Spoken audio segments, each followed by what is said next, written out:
Well, well, well. So, everybody's wondering who is going to be the next Dallas Cowboys defense coordinator. And everybody is throwing out so many names, and I'm pretty sure the longer this takes, the more names that are going to get thrown out there. And of course, I have about 3 coaches that I legitimately believe the Cowboys are actually going to go after that actually kind of fits what the Cowboys want to do. But also, we're going to break down this press conference the Cowboys just had. I don't know if y'all are paying attention. Jerry Jones is setting up something. And I'm not just talking about the 2026 season. Jerry Jones dropped some bombshells in this press conference that I'm shocked people aren't talking about. Well, we're going to talk about them today. And if y'all don't realize it yet,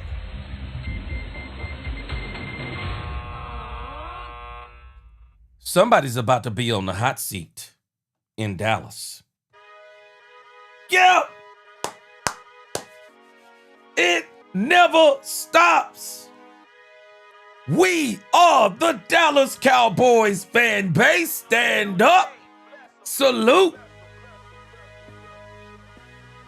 Can't stop. Won't stop. Don't stop. We are the Dallas Cowboys. And today, let's talk facts. Welcome, Cowboy fans and Cowboy haters alike. I'm the G, and I'm the host of Let's Talk Cowboys, where we talk facts. And as you come into this live stream, please hit that like button, share, subscribe, hit that notification bell so you know the next time we post another video or go live. And by the way, we are back and we are live. And if you haven't become a channel member subscriber yet, what are you waiting on? We got a lot more things coming up this season. Now let's talk facts. These are going to be our 3 subject matters today. And we're going to deep dive into this doggone end of season presser.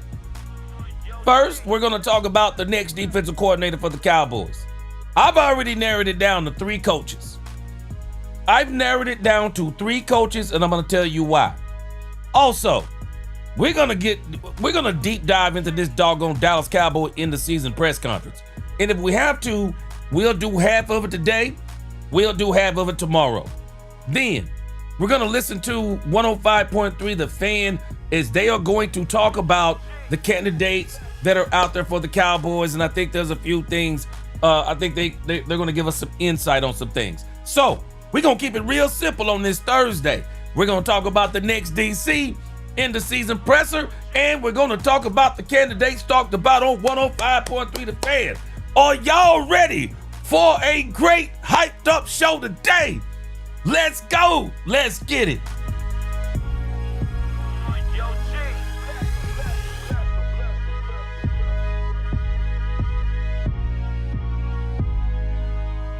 Yeah, chill. Only them young Jeezy fans know what that chill mean. Yeah, chill. Let's go. Hey, let's get this quick roll call in because we gonna get this thing started today. And I want to get it started fast. Let's get this thing going. All right. Let's see who in the congregation. Justin Bradley, what's going on? Hope all is well with you too, my brother. What's going on? Lord Nova in this thing. Geek 7144. What up? Miss Matrix. What's going on? Miss Matrix.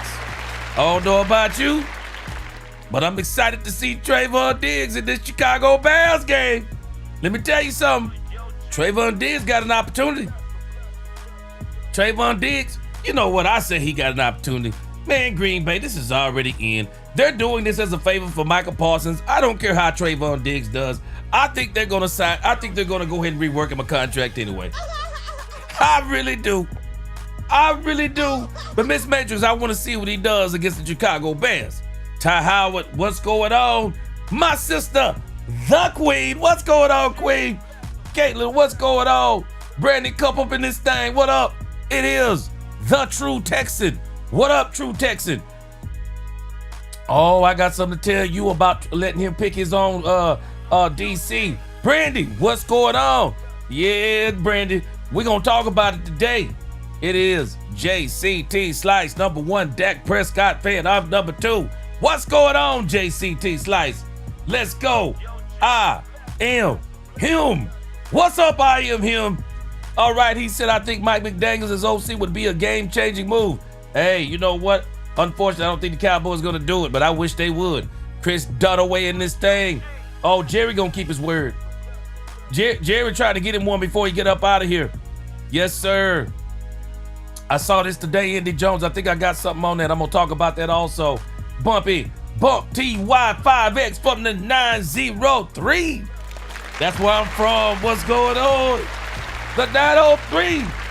It's our man Neil. It's our man Mill 0040 in here. What's going on? Alicia in this thing. What's going on, Alicia Hamburg? Hope your day has been good. Lock and D. What's going on? Yeah. What's going on, Lock and D? Again, Lord Nova 85. April Shower. What's going on, April Showers? Oh, I got news for you, April Showers. We're going to talk about it. Kevin Edwards. What's going on, my man? Samuel Porter. Dak Owens. What's going on? Good to see you. Yep. It's my man D Block 8844. D Block, what up? Glad you joined in the conversation today. DC Stones. Ronin the Voice. My man, what up, Ronin?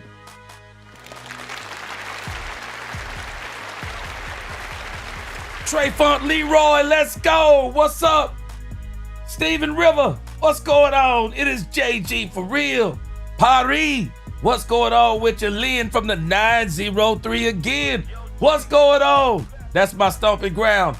Tony Cyphers, what's up? And Derek Williams, what's going on? Yeah. We'll greet some others as they come in on this lovely Thursday. Man, this is some weird weather out here, guys. It is too warm for me. Man, I don't like nasty weather, but man, I want to bring out some of my coats and stuff. Man, I can't even bring out my trench coats. I don't know what's going on. All right, so let's get into this today. Let's get into our first topic, man. So let's talk about the Cowboys real quick. Let's talk about the Cowboys next DC. Let's talk about the Cowboys' next defensive coordinator. And I know a lot of people are throwing names out there who they want the Cowboys to get.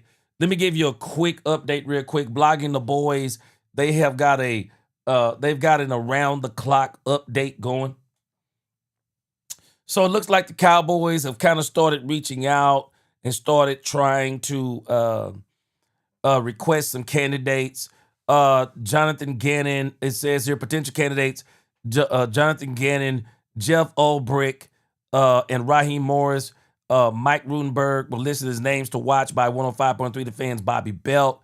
Brian Flores was noted as someone's to watch by Diana Rossini.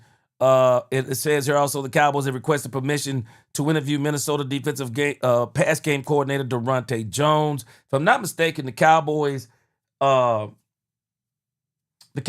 had interest in Durante Jones before, so I could see that I could see that Jim Leonard and the Browns safety coach Ephraim Banda, according to Todd Archer. And it says that Dallas was denied permission to speak to Jeff Ulbrich, the defensive coordinator position by Atlanta, as he remains under contract by the team for now. So, again, let me get a couple more greetings in here. My man 72 Chevelle in the crib. What's going on? He said just cut off G Sports Nation. 72 Chevelle. Man, that video I dropped on John Harbaugh, man, tell me what you think about it. Larry Golden, he said, I saw the press conference. He said, I know, G, you may not agree. I was so tired of the butt kissing between both of them, Jerry and Brian. It's almost like they're covering each other's butts. Well, you know what? I haven't heard it yet, but we're going to listen to it and see how it keeps going. But again, I keep hearing about Jerry, the Leonard kid. I mean, the Leonard guy, but I'm not sure that's going to happen. John Jones is still in New Jack City. You know how it goes. What's going on, John Tatum? Good to see you. So, appreciate you, Larry Golden. Good to see you tonight, too. My man, Ron Hanna, what up? All right. So, yeah, the Cowboys are already casting the fishing line, and they are looking for coaches. But I want to go over here also and look at this article on ESPN. It's a little bit more in-depth article by Todd Archer. He has the top candidates for the Cowboys that they should be looking for. But I'm going to give you what I believe is the realistic list. The realistic list of, from what he has on here. I've already boiled it down to 3 people. I'm not even going to bust my brain and start bringing up all these other names. I'm just thinking in my mind what makes sense and who could the Cowboys get quickly, because some of these candidates, what's going to hurt the Cowboys is some of these candidates are probably going to be up for head coaching jobs. And I'm not sure the Cowboys are going to be willing to wait on some of those coaches as they kind of go through the motion of going through all of these interviews with other teams. Because I told y'all the other day, John Harbaugh has absolutely sent a ripple effect through the NFL. He has sent a ripple effect through the NFL. And so now where a lot of teams, where some of these defensive coordinators were looking for, they were going to be on the list for jobs, of which they probably still will be. But the issue is that John Harbaugh has actually jumped the pecking order. And so now a lot of these teams are going to be looking at John Harbaugh. So if they can get John Harbaugh, some of these coaches are going to fall off the list. I'm going to tell you, they're going to fall off the list. And then there's a couple of these guys, Leonard. Understand something about Leonard. He's not going to be able to do anything until they figure out what they're doing with their actual DC. Jim Schwartz is another one of these guys that's not really on the list as of yet, because until they pick a new head coach, we don't know, or no one knows, if they want to keep Jim Schwartz on the coaching staff. So some of these coaches are automatically, whether we realize it or not, I think they're disqualified from the Cowboys DC picking process. So I boiled it down to 3. I boiled it down to absolutely 3. And we're going to go through this little list they have here. We're going to go through this list here, and then I'm going to boil it down to 3. So the Cowboys have already been denied talking to Jeff Ulbrich. They've already been denied talking to him. Defensive head coach, assistant head coach, pass game coordinator, Jim Leonard. Do not count on the Cowboys getting Jim Leonard. I don't know why everybody is running with this whole Jim Leonard story. Brian Schottenheimer, just like they led him into the question about Michael Parsons, they led him into the question about Jim Leonard. And so he starts talking about how much he liked Jim Leonard and giving him praises. Stop. Don't get your hopes built up on Leonard. Don't get your hope built up on Leonard. Shotty didn't volunteer that as much as he was led into that. So don't buy into all the things that was said about Jim Leonard and think that means that he is a shoe-in for the next coach. Because one of the things that is going to that may stop him from even leaving the Broncos is Vance Joseph if he gets a head coaching job. I'm struggling, and I'm not even struggling. I'm struggling with Vance Joseph getting another opportunity at being a head coach.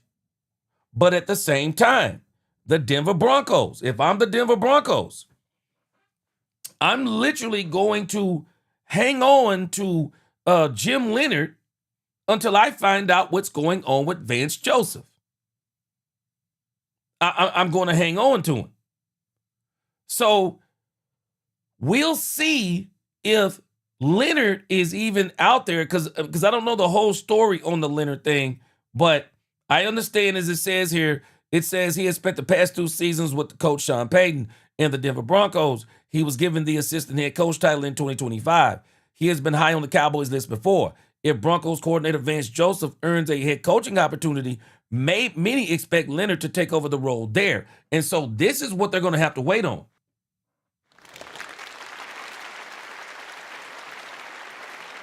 It also says he was given the assistant head coach title in 2025. Says he has been high. It says Leonard has a tie to Schottenheimer. He was a safety for the New York Jets, playing for Coach Rex Ryan when Schottenheimer was the offensive coordinator. I don't really call that a tie to Brian Schottenheimer. Leonard doesn't have play calling experience in the NFL, but he was Wisconsin's defensive coordinator from 2017 to 2022. Now, I know why everybody wants this man. Because he's with Vance Joseph. Guys, understand. We don't know what his defensive philosophy is per se in the pros, because we've seen people be successful in college and come to the pros and get ran up out of this thing. We've seen it happen too much. So I'm not putting any stock into him being a previous coach in college. But there is a chance that he is not even going to be available out there. And this is why I think that I don't really see him as a legitimate candidate yet. I don't see him as a legitimate candidate yet. Aiden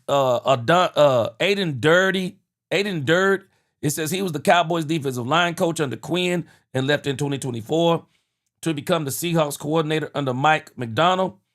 Since he does not call the defense, the Cowboys' request could not be denied. Durd, a London native, was well respected by his players in his time with the Cowboys.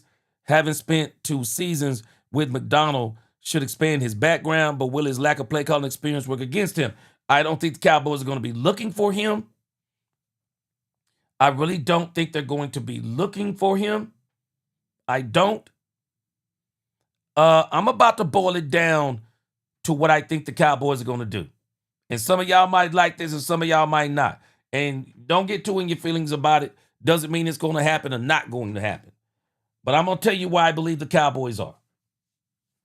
Their number 1 choice for defensive coordinator is Brian Flores. This is who the Cowboys want. And I believe this is who the Cowboys are going to go after. They're going to go after Brian Flores. Now, I don't think Brian Flores is going to be, even though I think he is on some list or has been placed on some list, I don't think Brian Flores is going to be the hot commodity that he probably should be. Because Brian Flores still has a lawsuit against the NFL. Now, you know what's kind of funny this week? It's kind of ironic of what's going on, with Brian Flores. He's out there available again and might have an opportunity as a head coach. Well, what I find to be so ironic is, if you haven't seen what Miami did, Miami fired Mike McDaniel. But let's understand why they fired Mike McDaniel. The Miami Dolphins fired Mike McDaniel because of what happened with Brian Flores. That's why they fired Brian Flores. That's why they fired Mike McDaniel. Because the Miami Dolphins are interested in John Harbaugh, which I'm not sure he's going to go to Miami unless he just wants to have some good weather. But the Miami Dolphins fired Mike McDaniel so that they could talk to John Harbaugh and not happen to them what happened to him when they did with Brian Flores. Because what they tried to do to Brian Flores, they basically tried to backdoor him. They had Brian Flores, but they were also trying to bring in, I forget who they were trying to bring in, but I know they were trying to bring in Tom Brady as the quarterback, and I forget who they were trying to bring in as the head coach. And so the NFL found out about it and got all over him. And so at the end of the day, this is why Mike McDaniel has gotten fired. But long story short, Brian Flores is who they are going to go after.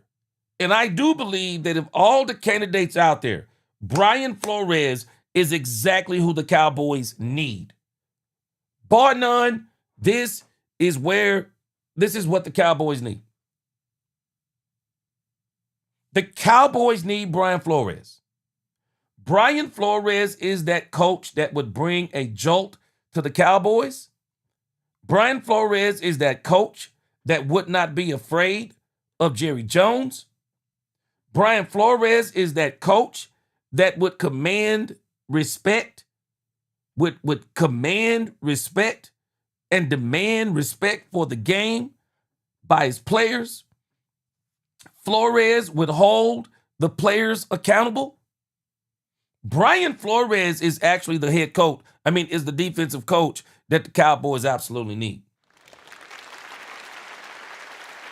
He's the one that they need. He's absolutely the one that they need.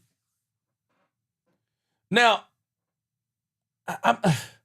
I'm skeptical about Brian Flores, though, because I do think there are a couple of teams out there that might be willing to give him an opportunity at the head coaching position. But if they don't, I do believe the Cowboys will swing for Brian Flores. Number 2, Raheem Morris. Raheem Morris. I really think Raheem Morris also fits what the Cowboys are looking for. Raheem Morris. Raheem Morris is one of these defensive coordinators. Raheem Morris has skins on the wall. We're talking about Super Bowl. He's got skins on the wall. I really believe the Cowboys should be looking at Raheem Morris if they cannot get Brian Flores. They should be looking at Raheem Morris. It said he was fired as head coach of the Falcons on Sunday. Before his 2-year run there, he served as defense coordinator for the Los Angeles Rams, including 2021 in their Super Bowl season. He has a background as a defensive back coach, but also worked on the offensive side of the ball in his career. And what is really clicking for me is the fact that he has the defensive background. That's what's really clicking for me. And that's where the Cowboys need the most work. And Raheem Morris, let me tell you something that Jerry needs to start considering. I think Brian Flores and Raheem Morris would be very good for the culture. I think they would be very good for the culture. I think they would be that jolt. I think they would be that change. I think they would be something that the Cowboys would like. I think the players would actually gravitate towards Raheem Morris and Brian Flores. I really think they would gravitate towards those two coaches. I think Brian Flores may be more of a long shot depending upon what his options are. But anything short of head coach, Dallas will be a huge upgrade for Brian Flores. I think the Dallas Cowboys become very attractive for Brian Flores. One, they have a very high-powered offense opposite of the defense that we already know that if this team would have had a defense that was somewhere in the 15 range, that this offense, they go to the playoffs and they probably do some damage in the playoffs. Number 2, Dallas has no state tax. I think that would be very appealing to Brian Flores. Number 3, going to Dallas, the biggest stage in professional sports. Brian Flores comes in, turns around this defense, and be a part of what gets this team to the next level. Brian Flores can write his own ticket on his next go-round.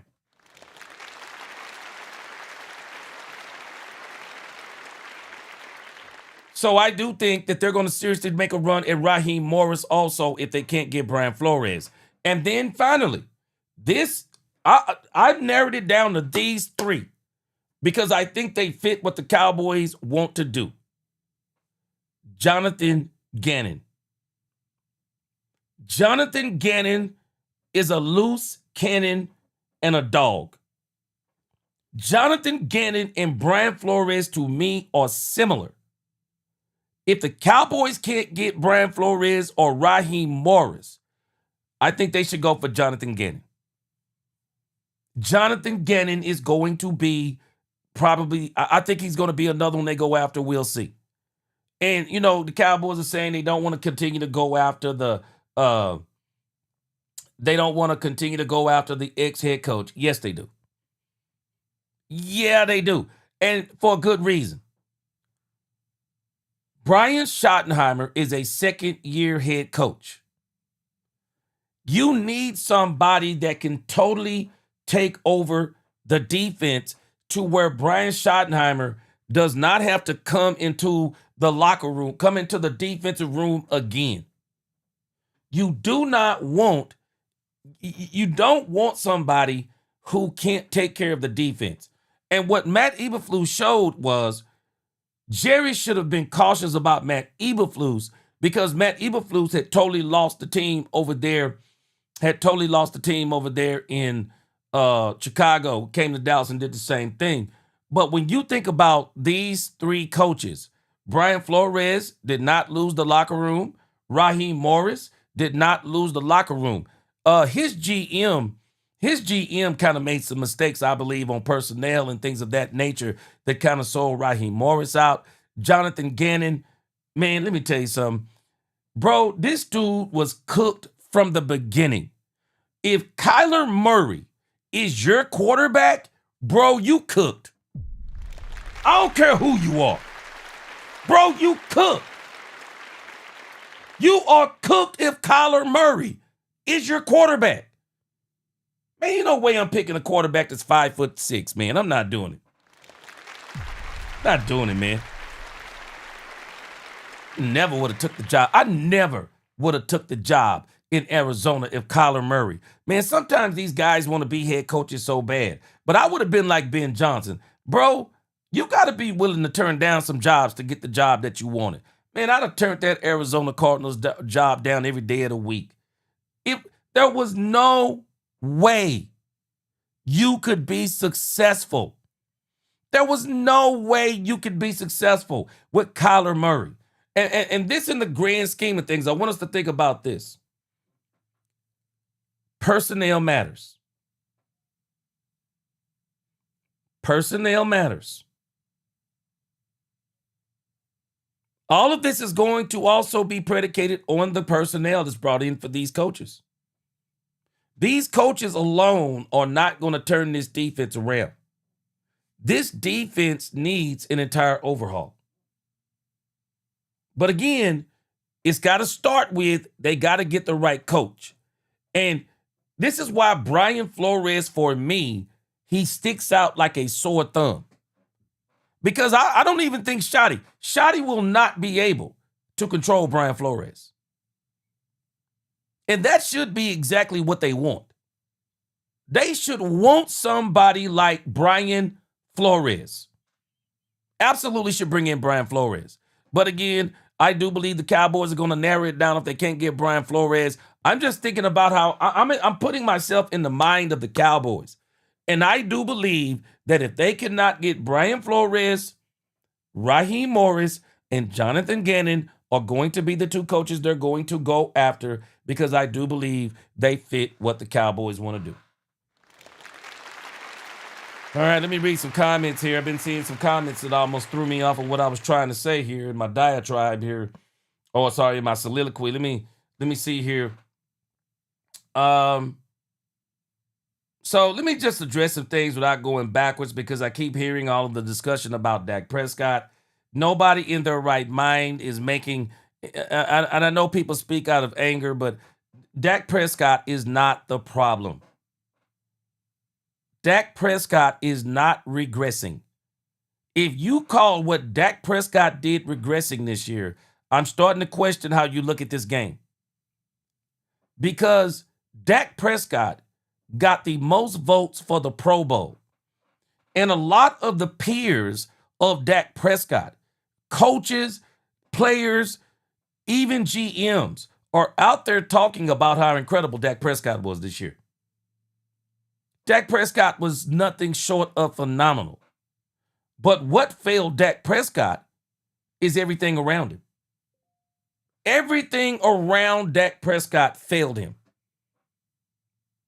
Dak Prescott, where he is right now, unfortunately, Dak Prescott is not going to get the benefit of John Elway, Peyton Manning, Drew Brees, guys who get late in their careers and they get an opportunity. They get an opportunity to get up under these historically great these historically great coaches.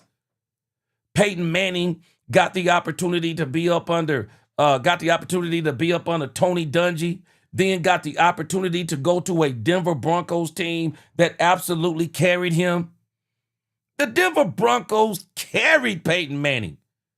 Peyton Manning was a shell of himself by the time he got to the Broncos. But they had an historically great defense. You think about Drew Brees. Got to go play for Sean Payton. Sean Payton, for as crazy as he is sometimes, Sean Payton is one of the top play callers in this league. Drew Brees gets to go where Sean Payton is, gets to go win him a Super Bowl. John Elway in the end of his career. Up under Mike Shanahan, I believe it was under Mike Shanahan. They go and get Terrell Davis, had a great team around him. And John Elway basically got to cruise his way to the last 2 Super Bowls. The only problem with Dak Prescott is, Dak Prescott, if he gets a Super Bowl, he going to have to grind it out. Dak Prescott is going to have to grind it out. Dak Prescott is going to have to win in spite of the owner. Dak Prescott is going to have to win in spite of the coaching. Dak Prescott is going to have to win in spite of the players. Dak Prescott is going to have to win in spite of so many things that goes on in this organization. When you just look at so many of these players who got opportunities towards the end of their careers to go and play for great coaches. No. In actuality, Dak Prescott is the great quarterback that some of these coaches are getting the opportunity to coach. And so Dak Prescott, man, I don't think he's in a no-win situation. But I'm telling you this, Dak Prescott is going to continue to be incredible, so I'm not worried about Dak Prescott. But the Cowboys are once and for all, they're going to have to get this coaching issue fixed. Defense, whether people realize it or not, has been a problem for the Cowboys for 30 years. Dan Quinn came in here, and it's not that Dan Quinn's defense was great. Dan Quinn's defense was just better than a lot of things that had came before. But even Dan Quinn wasn't the true answer. Cowboys have got to get them a show-enough defensive coordinator. And then they got to get him the players. They have got to get him the players. And I still say, Brian Flores. I think Brian Flores is who they need. I really think Brian Flores is what he needs. Roland Rothschild, hadn't seen you in a long time. You in here just saying stuff that ain't even true. But he says we see Dak for what he is, a 2-read quarterback with an average arm. Got 2 of the best wide receivers in football that made him look good. The whole line is good. Oh, come on. Roland, bro, you coming in. Man, at least if you're going to come in here, please spit some facts. You do realize the Cowboys have actually, as far as their offensive tackles go, the Cowboys actually have 2 of the worst offensive tackles in the game. Come on, man. Come on. Rothschild, you're not even speaking facts today. Rothschild, you at least got to speak facts. And Roland Rothschild, you are saying some things that are so disingenuous. You don't need a cannon for an arm to win Super Bowls. Peyton Manning didn't have a cannon for an arm. Drew Brees didn't have a cannon for an arm. Tom Brady didn't have a cannon for an arm. I got news for you. Patrick Mahomes, in the grand scheme of things, don't have a cannon for an arm. Bro, stop it. You don't need a cannon for an arm in this doggone league to win the Super Bowl. What you need in this league to win a Super Bowl is a good team. That's what you need to win a Super Bowl in this league. And I'm not even listening to this stuff about arm talent and all of this. We have seen quarterbacks with lesser arm talent than Dak Prescott win Super Bowls. And I can show you another fact that shows that you're just, I don't know if you're just angry or whatever the case may be. But I can show you some of the greatest arm talent in the NFL have never won Super Bowls. And then I'll watch you come back and make excuses of why they didn't win Super Bowls. And then you'll paint yourself into a corner because the same reason those quarterbacks didn't win Super Bowls is the same reason Dak Prescott isn't winning Super Bowls. Make the excuse for Dan Marino. Make the excuse, Roland Rothschild. Anybody else talking about the quarterback? Some of the best quarterbacks to ever play the game, some of the best arms in the game, they have not won Super Bowls. Dan Marino did not win the Super Bowl. Dan Fouts, one of the greatest passers in this game. Dan Fouts never won a Super Bowl. Had great wide receivers with him. The same excuse that Roland Rothschild is making about Dak trying to put Dak Prescott down. Dan Fouts had one of the greatest arms, one of the greatest offenses. Dan Fouts did not win a Super Bowl. Man, I'm not even having this discussion today. Roland Rothschild, you keep making up every excuse. There is no person in the NFL that agree with you. You have come to this with your own assessment. Peyton Manning, Aaron Rodgers, so many of these great quarterbacks all talk about Dak Prescott has one of the highest football IQs in the league. Bro, stop it. You in here just clowning today. It's amazing to me. You says Dak Prescott don't have no football IQ. Dak Prescott doesn't even wear a wristband on his wrist for the plays. Stop it, bro. There's nobody going to agree with you. You need more people. Your opinion don't stand the test of time. Forget about it. Forget about it, Roland Rothschild. I'm sorry. You're in here now just trolling. I can't go with you today. Tony Hubbard. We could go down the line of quarterbacks who had great arm talent, didn't win Super Bowl. Jeff George, people don't realize it. Jeff George, one of the most talented quarterbacks ever played this game. Hands down. Hands down.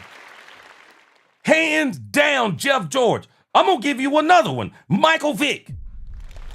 Man, people do not realize how great Michael Vick was. Man, Michael Vick had a cannon for an arm. We got a quarterback playing right now who has a rocket for an arm, and his name is Josh Allen. Man, get out. I'm not even listening to this conversation today. It's crazy talk. It's absolute crazy talk, man. It's absolute crazy talk. To say that Dak Prescott doesn't have football IQ, like, what are you talking about? Man, there ain't nobody that know football that would agree with you. There is nobody that would agree with you. It's crazy, man. That is crazy talk, man. That is crazy. You said he had 2 reads. You said he had 2 reads. If Dak got 2 reads, he don't have no football IQ. Come on. Roland Rothschild, come on, man. Stop it. Dak Prescott ain't no 2-read quarterback. You listen to every defensive coordinator in the league. The rush 4, drop 7, a lot of these people started putting that in place for Dak Prescott because Dak Prescott's so good against the blitz. Dak Prescott's so good at reading defenses, pre-snap, post-snap. Dak Prescott is so good at all those things. They put that defense in to make Dak Prescott have to go to the 3rd and the 4th read to take away the primary and the secondary receivers. And Dak Prescott still ate. Come on, man. I'm not even buying in this stuff today. Dak Prescott, if anybody has even been watching this game, Dak Prescott is far from the reason why this team did not win this year. He is far from the reason that this team did not win this year. This is absolutely insane. This is what you call a mediocre quarterback. So this is what you call a mediocre quarterback. Not agreeing with you again, Mills. Dak can read 0 blitz coverage. And he can't. And 0 blitz coverage is not it. 0 blitz coverage is not something that you necessarily say that somebody can't beat. because Dak Prescott could beat that zero coverage. But you also got to have blocking to beat that zero coverage. And that blame goes on Brian Schottenheimer, because it is up to the offensive coordinator when you see that zero coverage, that you have to be able to at least buy that quarterback a second or two to be able to get those throws off. Man, y'all in here clowning today with this nonsense. I'm absolutely laughing though, because this is what an average quarterback looks like. This is what a field general, this is what someone who's not a field general looks like. It's amazing to me. It's amazing to me. Same people making these doggone arguments. Man, I don't have time today, but I'm going to give it just a couple of more minutes, and then I'm going radio silent on all the Dak Prescott conversation. I'm going radio silent on all of the Dak Prescott conversation.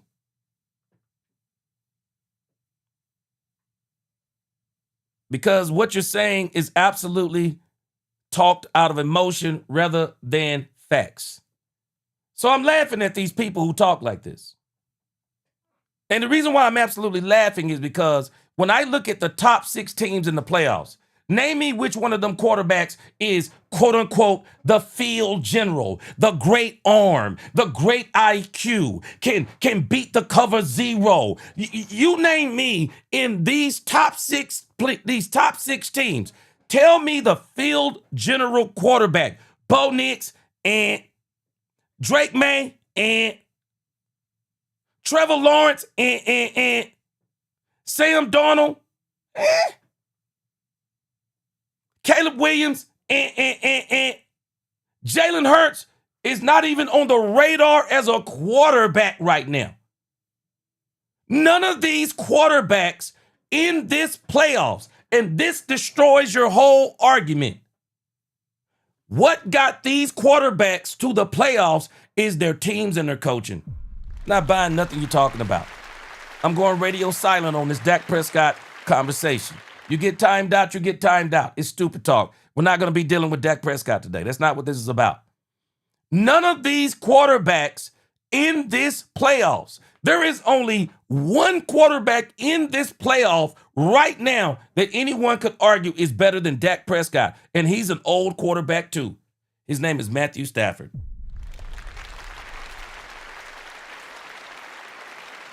All the rest of these quarterbacks, they're here because of coaching and the players around him. That's why they are here. Bo Nix has been average to below average. Caleb Williams has actually been the problem. In spite of him, they've won. Trevor Lawrence is finally doing something. Jalen Hurts, we're going to see the team around him. Jalen Hurts may actually be able to win. But other than that, I am not buying any of these dumb, and I'm calling them what they are. They are dumb Dak Prescott discussions. Everything proves, everything that y'all are saying, these playoffs, and not just these, even the previous ones, they disprove everything you're saying. You don't need the rocket arm. You don't need the great football IQ. You don't need a lot of those things. Man, you need coaching. You need players around you. You can have mediocre talent in this league. Ask Trent Dilfer. Ask Trent Dilfer. Man, you can have mediocre talent in this league. Kyle Shanahan took Brock Purdy. The Brock Purdy today ain't even the Brock Purdy he was when he went to the Super Bowl with the 49ers. Man, come on. I'm not even listening to y'all. Kyle Shanahan took Jimmy Garoppolo. Took Jimmy Garoppolo to the Super Bowl. Stop it. I didn't even listen to y'all with this crazy talk. Stupid talk today, man. Let's move on. So today I want to move on to this end of the season press conference with the Dallas Cowboys. And I do believe that there was some great things revealed in this end of season press conference that people are not paying attention to. Anthony Jefferson, tell him about Nick Foles again. Tell them about Nick Foles again, Anthony Jefferson. Not even listening to this stuff, man. I mean, people just make the dumbest arguments when it comes to the Cowboys. We just make the dumbest arguments. Everything just falls back on, oh, it's Dak Prescott. Meanwhile, Dak Prescott literally just had an MVP season and was one of the second, or I would say he was probably the best quarterback in the league this year, but he's one of the best quarterbacks in the league this year, and we still got people hollering Dak Prescott. Man, I'm not listening to none of this stuff. It's just absolutely crazy. All right, let's get this thing going. Brandy, I agree with you. I would love for Shanahan to clone himself. Rombowski said Liam Cohen takes the freaking Jaguars and Trevor Lawrence to a 13-4, and Mr. We got to coach him up, can't even get 9 wins. Rombowski, coaching matters. Coaching matters. Coaching matters. Poobie D, Trent Dilfer, tell him, bro. All these arguments fall apart.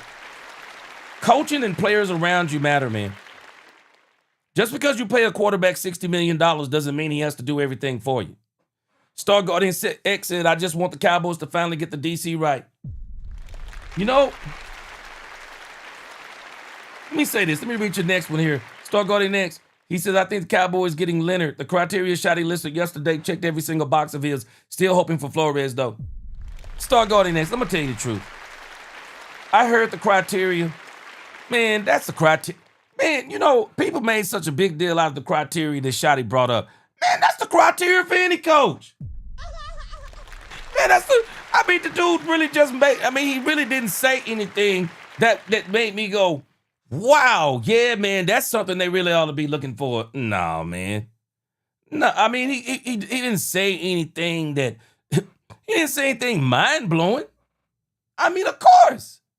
And yes, Brandy, you make a great comment. Dak don't play defense.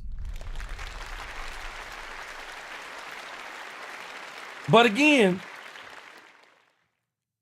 I think there's some things that have been said in this, there are some things that are said in this press conference that I'm gravitating toward, that I'm surprised that other people are not gravitating toward. Let's get over to this press conference. Man, I thought this thing was very interesting. I didn't hear everything, and I just been seeing the headlines. So a lot of the things that I'm going to be hearing, it's going to be the first time with y'all also. Let's check this out.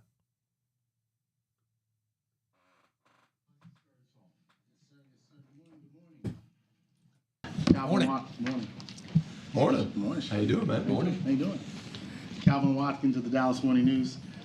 Jerry, just your thoughts on the disappointment of where you are right now with your season.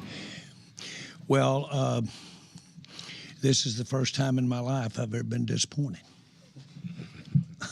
Most of the time, I've had more disappointments than I've had highs. And so this certainly is an example of what can happen to you in this game, football. You guys have heard me say that a lot of times. It has fleeting moments of euphoria, and then and those are made special by having hard times. Specifically, I am disappointed that we aren't in the playoffs and aren't in good shape to be in the playoffs. So that is a disappointment. What's your message to the fan base in terms of you can get this fixed? I think I point to the pluses that we have. I will start off by saying that Brian is one of the reasons for our fans to be excited about our future and his first year. And if there would be a definition of how you would like to come in your first time as being a head coach in the National Football League and have a nice learning experience, I think that you could say that he's experienced things that will, in my mind, make him better qualified to be the head coach in the coming years than he was when we hired him this time last year. So I point to that. So I want y'all to pay attention to something that I realized about this conversation that Jerry Jones is having. Excuse me. I want y'all to pay attention to this conversation that Jerry is having. Jerry Jones, while he is saying and bragging about Brian Schottenheimer, y'all better pay attention. Jerry is also setting Brian Schottenheimer up. And I don't mean that he's doing it in a bad way. I'm not saying he's trying to sabotage Brian Schottenheimer. So don't mistake what I'm saying as Jerry trying to sabotage Brian Schottenheimer. But what I am telling you is Jerry Jones is setting Brian Schottenheimer up for the hot seat. Jerry Jones is setting Brian Schottenheimer up for the hot seat. Did you notice what he said? Just think about these things he's saying. What do you mean that Schottenheimer has experienced some things that will make him even more qualified for the job than when we first got him? I don't like language like this. He's either qualified or he's not. He was either qualified or he wasn't. And so at the end of the day, are you saying you're disappointed that you're not in the playoffs, but then on the other end, you're saying, but you knew Brian wasn't quite this, that, and the other. And I also think Jerry fully knew that the defense wasn't going to be this, that, and the other because Jerry had just went through the same thing with Mike Zimmer, had already experienced the same thing with Nolan. And so I do believe that Jerry kind of figured they were going to go through a similar thing with Matt Eberflus. But at the same time, just kind of listening to how Jerry is talking about Brian Schottenheimer, Jerry is really setting this up to where Brian, I'm telling y'all now, Brian Schottenheimer better get results for the Cowboys. Brian Schottenheimer better get results for the Cowboys next season. And I'm not talking about going from 7-9-1 to 9-8 or 10-7. I don't think that's going to be good enough. Because I'm telling y'all that Jerry is about to go out here this next season. And Jerry is about to go out here and put players on this defense. And Jerry isn't going to listen to anybody, any of us, none of us. He's not going to listen to us. He's not going to listen to anyone else talking about the defense coordinator. Jerry is expecting, and I'm telling y'all this, Jerry is expecting this offense to take up the slack until the defense catches up. Jerry wants this offense to do what it did in that 2023 season, putting up 40-plus points, multiple 40-point games. He wants this team to score more points. I'm telling you. Jerry is putting this thing up there. No, the expectations for Brian Schottenheimer next year, they're going to be through the roof. Went to Dak, and I think we saw what we can have. I think I saw Dak at the best I've ever seen him this year, and that's saying a lot because he's played some great football around here. But first of all, we had him all year. And so I've seen him. I know I've been criticized that we wasted having him all year. One of the reasons in my mind that we had him all year is I liked the way that Brian put a plan in for our offense that was a combination of addressing success and good offense along with things that took him out of harm's way. And see, this is where I'm starting to have problems. The reason why the Cowboys don't have more sacks than they had this year is because Dak Prescott was getting out of harm's way. Scrambling, extending plays, running out. And some of these, Dak is taking some brutal hits while throwing the ball. Man, I understand what they're doing, but this is a little bit disingenuous.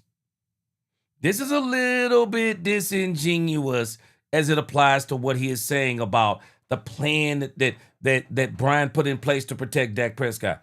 No, in actuality, Dak Prescott has just been tough this year. Dak Prescott worked out in the offseason, got his body built up the way he wanted it to. Dak Prescott took a lot of ferocious hits this year and just endured. Just endured. So, some of this talk about Brian Schottenheimer, and y'all know I like Brian Schottenheimer, but I can't go and not say it for what it is. Man, Dak Prescott just really had a great season this year. In some cases.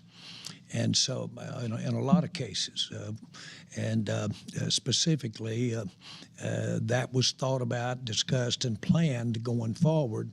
Let's do everything we can do to keep him out there and keep him available.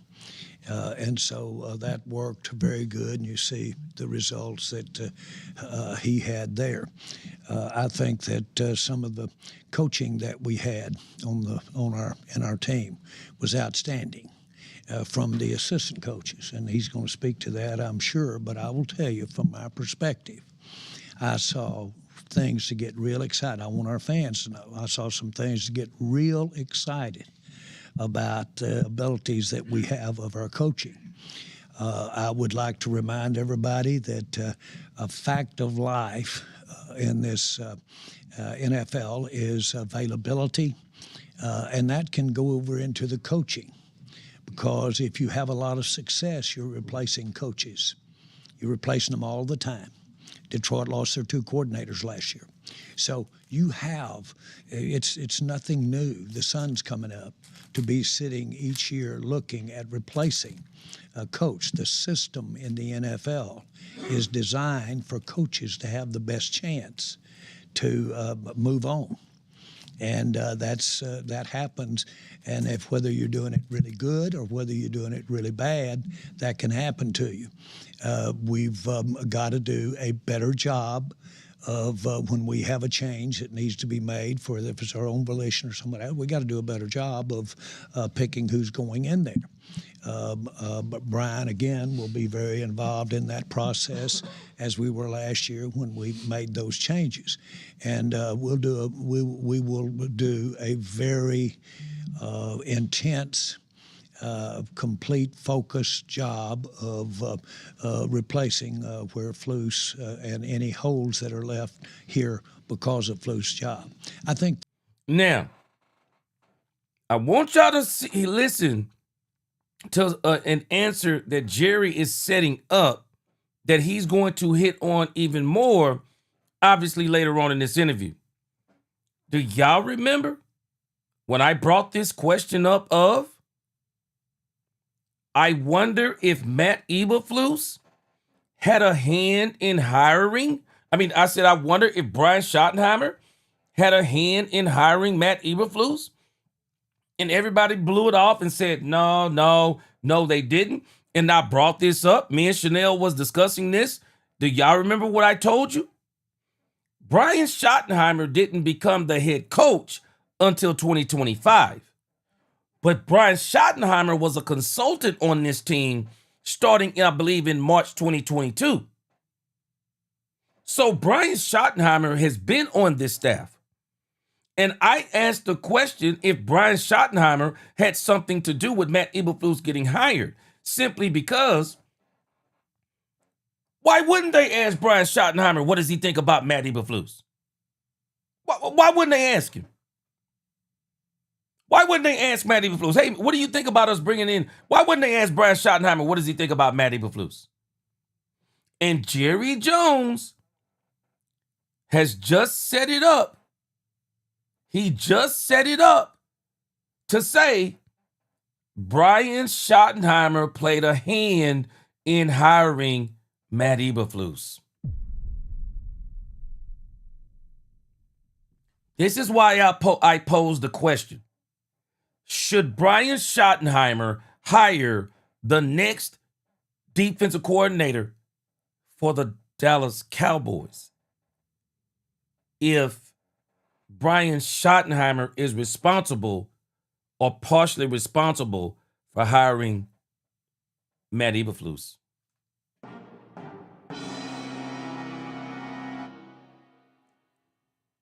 Y'all do know that Jerry is saying this, right? Jerry is already alluding to this. I'm telling us, and I know Jerry is the easy reason for everything being wrong in Dallas, and I'm not going to deny that Jerry deserves a lot of the blame. But I do think we blame Jerry too much. Jerry is giving these doggone coaches more leeway than we understand. Matt Eberflus, I'm telling you, Kenneth Murray, Jack Sanborn, Kyrie Elam, that's him. That's Matt Eberflus. Brian Schottenheimer interviewed every single coach. Jerry may have hired him, but Matt Eberflus had some say-so in every single coach. I would love to know what he said about Matt Eberflus. Because Jerry is already saying, oh, hey, this is a collective process. We all had a hand in hiring Matt Eberflus. And I know why we just immediately assumed, oh, yeah, Jerry hired Matt Eberflus because Jerry said he hired Matt Eberflus because of continuity. But I asked the question. Y'all might not remember. I said, what if Matt Eberflus had something? What if Brian Schottenheimer had something to do with hiring Matt Eberflus? Have we ever thought about that? And everybody said, oh, no, he didn't. Well, Jerry is alluding to. He did. I'm realizing something about Jerry. Jerry trusts Brian Schottenheimer more than we actually acknowledge right now. Jerry has put a lot of trust in Brian Schottenheimer, guys. He really has. He's put a lot of trust in Brian Schottenheimer, and he's listened to Brian Schottenheimer, I believe, on more occasions than we'll actually acknowledge. Nisi, I appreciate you. Freddie said you moved somebody out. I appreciate you. Telling y'all now, baby, y'all better not mess with Nisi. Nisi can really get y'all out of here in ways that some of y'all can't. Alicia Henry, she said, but gee, we all get better with experience and doesn't mean we're unqualified when we start. I do agree that the pressure is on Shotty for next year. Yeah, I agree with you on the part about we get better with experience. But I also say that Jerry is using what he's saying to set Brian up because there'll be no excuses for next season. See, let's think about this, Alicia. What he kind of said in a real slick way. Yeah, it was Brian's first year. Catching on to it, Alicia? Yeah, that was Brian's first year. But now he's experienced some things that makes him more qualified in the coming years. Yeah, that means he's going to be put on the hook. Jerry is going to put this man on the hot seat if they don't start. Jerry will not take another 7-9 in one season from Brian Schottenheimer. I promise you. I promise you he won't. Because what will be the excuse? Because I'm telling us Jerry ain't going to buy this whole, fourth defensive coordinator in 4 years. Jerry's not going to buy it. Jerry's not going to buy it. But I think he's saying something we all need to be paying attention to. Brian Schottenheimer had a part in hiring Matt Eberflus. Doesn't some of this stuff maybe make sense to y'all now? Doesn't some of this stuff maybe make sense to us now? Maybe this is why Brian was always so protective of Matt Eberflus. Because I was wondering this. Why was he so protective of Matt Eberflus? And I'm going to tell you something else I'm not buying from Jerry Jones. Y'all better understand how Jerry Jones operates, and I know some of y'all do. Jerry Jones will absolutely brag on you and fire you in the same season. Anybody remember how Jerry Jones kept bragging on Mike McCarthy last year, even when he was losing? Nisi, you remember when we were having these conversations and we were like, we were saying stuff like, Jerry, we went from Jerry's not gonna fire Mike McCarthy. You remember this, Queen? Miss Matrix, some of y'all? We were talking about, oh man, Jerry ain't gonna fire Mike McCarthy. And then I switched gears and said I could tell the way Jerry was bragging on Mike McCarthy, he was gonna fire Mike McCarthy. Man, Jerry bragged so hard on Mike McCarthy towards the end, even when he was losing. And then it was the last game of the season. And then Jerry turned nasty on him. Telling you right now, man, Jerry is explaining this in a way to where, hey, you're going to put Brian on the hot seat if Brian don't turn it around. But again, I don't think he's trying to sabotage him. So I want to make that clear. I do believe what Jerry is saying is, I'm about to go out here and do some things that you better get it done. Man, I'm going to tell you something right now. It's a great time to be a head coach for the Cowboys. Because Jerry is old and don't think he got many years left. Man, Jerry is trying to get it up under Dak Prescott because Jerry is feeling like he might not be able to be here for the next quarterback. Might not even be in his right mind. Ron Bowski said, you mean Jerry can't understand what's going on out on the football field? Color me shocked.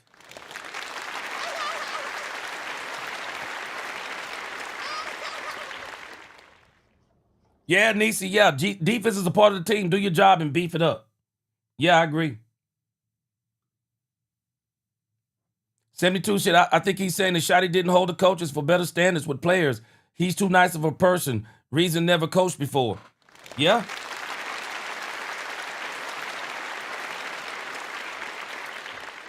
Now, Mills, you might not remember this, Mills. I explained what Brian Schottenheimer was going to be. A lot of people don't realize the reason why he was ground and pound with the Seattle Seahawks is simply because he didn't have the wide receivers. Go check the record. Man, when they got DK Metcalf, shoot, you might as well call him Eric Coryell. Man, when he got DK Metcalf, man, he went straight to the air, bro. He went straight to the air when he got DK Metcalf. Bass, too nice of a coach. I agree. Yeah. Hoobie D, that's the head coach. Cutting down penalties, that's the head coach. Straight up. Nisi said Cowboys the only team that does a press conference with the GM, owner, and the head coach. You know what, Nisi? I was thinking the same thing. And I'm going to tell you something else I was wondering. I was wondering that if all the teams have end-of-season press conferences. Man, we do some stuff here that just has me laughing sometimes, man. I was steady. KH, let's continue to listen. KH. Man, Jerry is saying Matt Eberflus had something to do. I mean, that Brian Schottenheimer had something to do with hiring Matt Eberflus, man. He's going to go even more explicit on this later on in this interview. Man, I'm just telling us. I'm just telling us. He's got a lot to do. He hired Matt Eberflus. He had something to do with hiring Matt Eberflus. He really didn't. He really did. Daddy, he said, gee, did I tell you Brian Schottenheimer should have been hired? I said it from the start.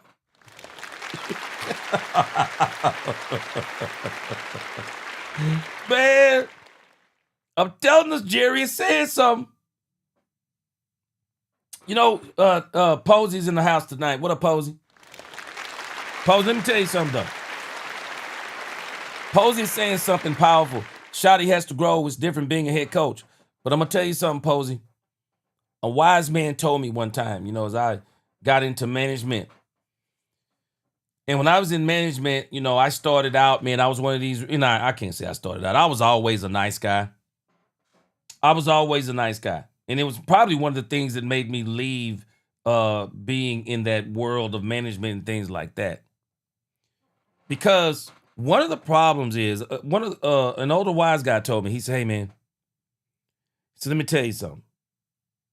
He said, when you come into a new job, he said it's easier to start out as a butthole and be nice than it is to be nice and turn into a butthole.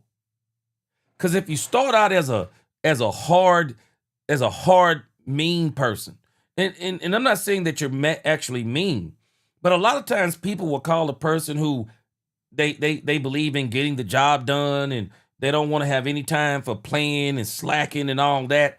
Sometimes people will say, oh, they mean. But you ever notice how people will get their job done under people like that? And if they don't get their job done, they get turned over and then they bring in somebody that can do the job.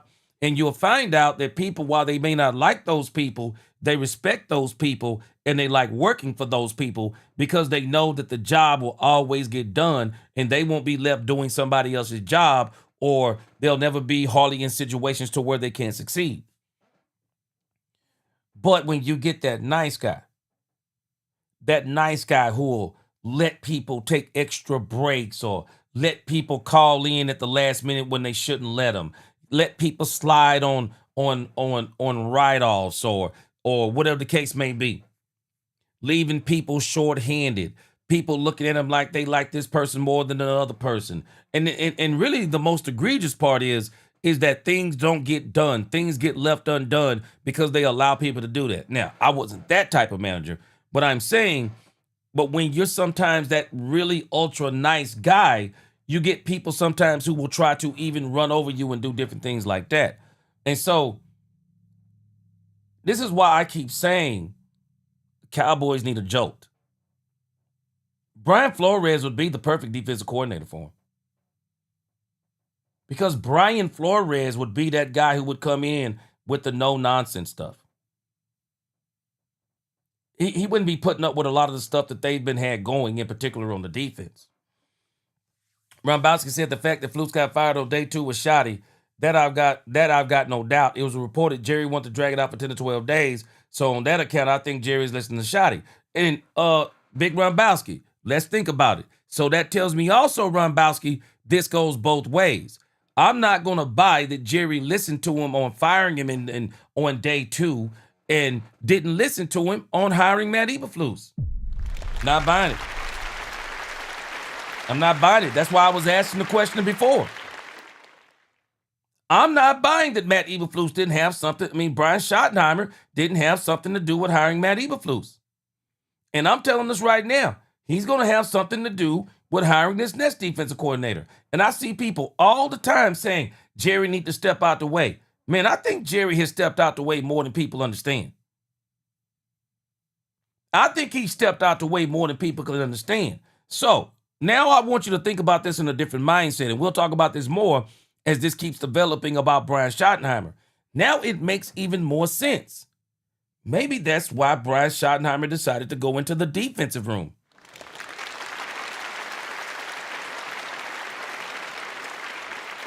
Brian Schottenheimer, man, he gotta own Matt Eberflus. He's gotta own it. Jaden, man, I'm gonna tell you, I think he had genuine input. I absolutely believe he had genuine input in hiring Matt Eberflus. This is why I asked the question before. I believe he had genuine input in it. Genuine. I don't think it was a little. I think he had genuine input. Because, again, if I'm going with what Rombowski said, that it was Brian Schottenheimer, and let's go back. I'm telling y'all now, Jerry is getting all the heat for Michael Parsons. Brian Schottenheimer was a part of that too. And that's why Jerry said it was unanimous. Man, we be killing Jerry Jones for Brian Schottenheimer. For Michael Parsons. Man, I'm telling y'all, Brian had a big part with the Michael Parsons thing. Brian had a big part with the Trayvon Diggs thing. I got news for y'all. Brian Schottenheimer had a big part to do with Kenneth Murray continuing to play. At least it seemed like it because he kept on talking about it. Brian Schottenheimer had a huge, huge deal to do with slandering Jaden Blue. It's a crying shame. We watched Jaden Blue in the last game of the season thinking about what could have been. I'm telling y'all right now, Brian Schottenheimer is getting more say-so than we have actually been giving him credit for. Brian Schottenheimer has been getting more credit. And I'm telling you now, Jerry gonna put this man on the hot seat. You watch what I tell you. Jerry is going to put this man on the hot seat. On the hot seat. You watch what I tell you. He's going to put him on the hot seat. And while I will agree that it's good that Jerry is doing some of these things, but I also want us to understand we're going to have to start looking at Brian Schottenheimer. We're not going to be able to give him no more of this first-year head coach stuff. And I think that's another thing that Jerry is kind of eliminating. Hey, man, no more of this first-year head coach stuff. We're not going to be talking about the sophomore head coach jinx. You're going to get it together this season, or it's going to be some serious issues. And again, I don't think he's trying to sabotage him. I think Jerry is saying, because I'm going to give you more and more of what you need, I expect results. Byron Joe DeVee, Leonard likely will be the Broncos defense coordinator. Yeah, I brought that up earlier, Byron Joe DeVee. Because if Vance Joseph goes somewhere else, the Denver Broncos are probably going to throw the bank and keep Leonard in Denver. That's one of the reasons why I don't think he's going to be in there. Tatiana, I do think you said he went in wanting players to like him. That's the danger when you start building the brotherhood that he's talking about. Because in some of that brotherhood, you're going to be building some kind of, you're going to be kind of building some friendships that could get in the way of doing what's best. Derrick Rose, I agree with you. It's better to be disliked but respected than to be liked and disrespected. Facts. Bars, brother. As Brandy say, bars. Yeah. All right, let's keep going with Jerry. I'm sorry, I got on too long of a rant on there. So this is a long interview. Let's keep going. Those things are more positive than negative, and so I see improvement. I like what we've got to build on, the positives of the year where the offense did play well. We've got some young people involved in that offense. We've got some new people involved in the offense. The other thing I will say, and I don't want to get it going that I talk about Parsons a lot. I don't want to get that going. But I've been talking about Herschel Walker for 35 years. And so it wasn't Herschel Walker that we're talking about when we talk about Herschel Walker. This ain't Micah no more that we're talking about when we say Micah. We're talking about the action, the trade. So please, let's get our identification of our boundaries set up.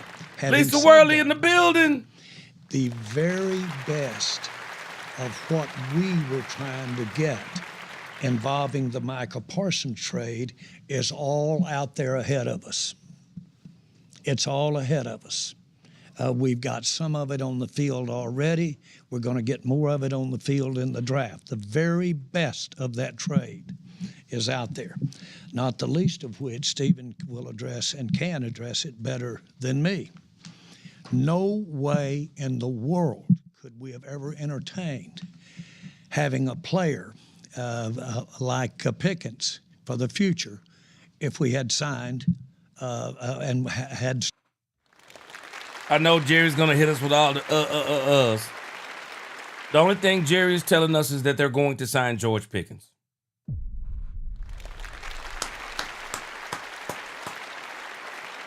Miss Matrix, where you at? So let me say this. Miss Matrix, tell me what you think. So let's think about what Jerry keeps saying about the Micah Parsons trade. Okay, y'all said the same thing, Derek. Derek, y'all said the same thing. You and Justin Bradley. Man, that's why I said, man, I already know what Jerry's about to say. I know he said they're going to sign George Pickens. Boy, he killing me with the uhs and the uhs and the uhs. But let me say this. A lot of people keep trying to, they keep trying to say that Jerry was wrong for the Micah Parsons trade. I don't think Jerry was wrong for the Micah Parsons trade. I don't think Jerry was wrong for the Micah Parsons trade. I think he did it at the wrong time. He should have did it before the draft. But y'all also got to understand, and I understand, David Mulugeta and Micah Parsons are smart. They didn't want to start all that noise before the draft. They didn't want to start all that noise before the draft because I don't think Micah Parsons' plan was to get traded as much as some people say. I don't think his plan was to get traded. I think his plan was to get the leverage to get the money that he wanted, stay in Dallas, get all the benefits, continue to do his podcast, and continue to be what he was in Dallas. I think that was him and David Mulugheta's plan. So it's no wonder why they wouldn't start clowning excessively hard before the draft. Because if they started clowning excessively hard before the draft, then Jerry would have said, well, I'm going to trade you before the draft, and Jerry can deny this all he wants to. But Jerry, Jerry can deny this all he wants to, but it is a fact. If Jerry Jones would have told this league that he was trading Michael Parsons before the draft, he gets more than 2 first-round draft picks. He absolutely gets more than 2 first-round draft picks. Jerry gets more than that. But because they were so smart in when they timed all the silliness, then Jerry had to go to a league that the draft is already over. People are already sort of settling in on players to where they really couldn't get the kind of trade they wanted, I believe, for Michael Parsons. But I don't think trading Michael Parsons was an issue. I think it was a good thing. It was just the wrong time. But the reason why I'm calling on my sister, Miss Matrix, is because people have said that the Cowboys have won this trade. I think the Cowboys have won the trade so far. So far. But time will tell if they win the trade ultimately. Time will tell if they win the trade ultimately. That's what we got to start thinking about. Because Green Bay has actually lost this trade in the beginning. Because Green Bay paid Michael Parsons all that money, and the very thing that Jerry Jones said came true. Just because you pay them, don't mean they're going to be on the field. Jerry paid Deron Bland, didn't finish the season. Green Bay made Michael Parsons the highest paid non-quarterback in NFL history. And teams like the Green Bay Packers, man, they mess it up for people coming behind those types of players. Because you think about the Deshaun Watson deal. That's kind of what set the Dak Prescott deal in motion. When they gave him the kind of money that they gave him.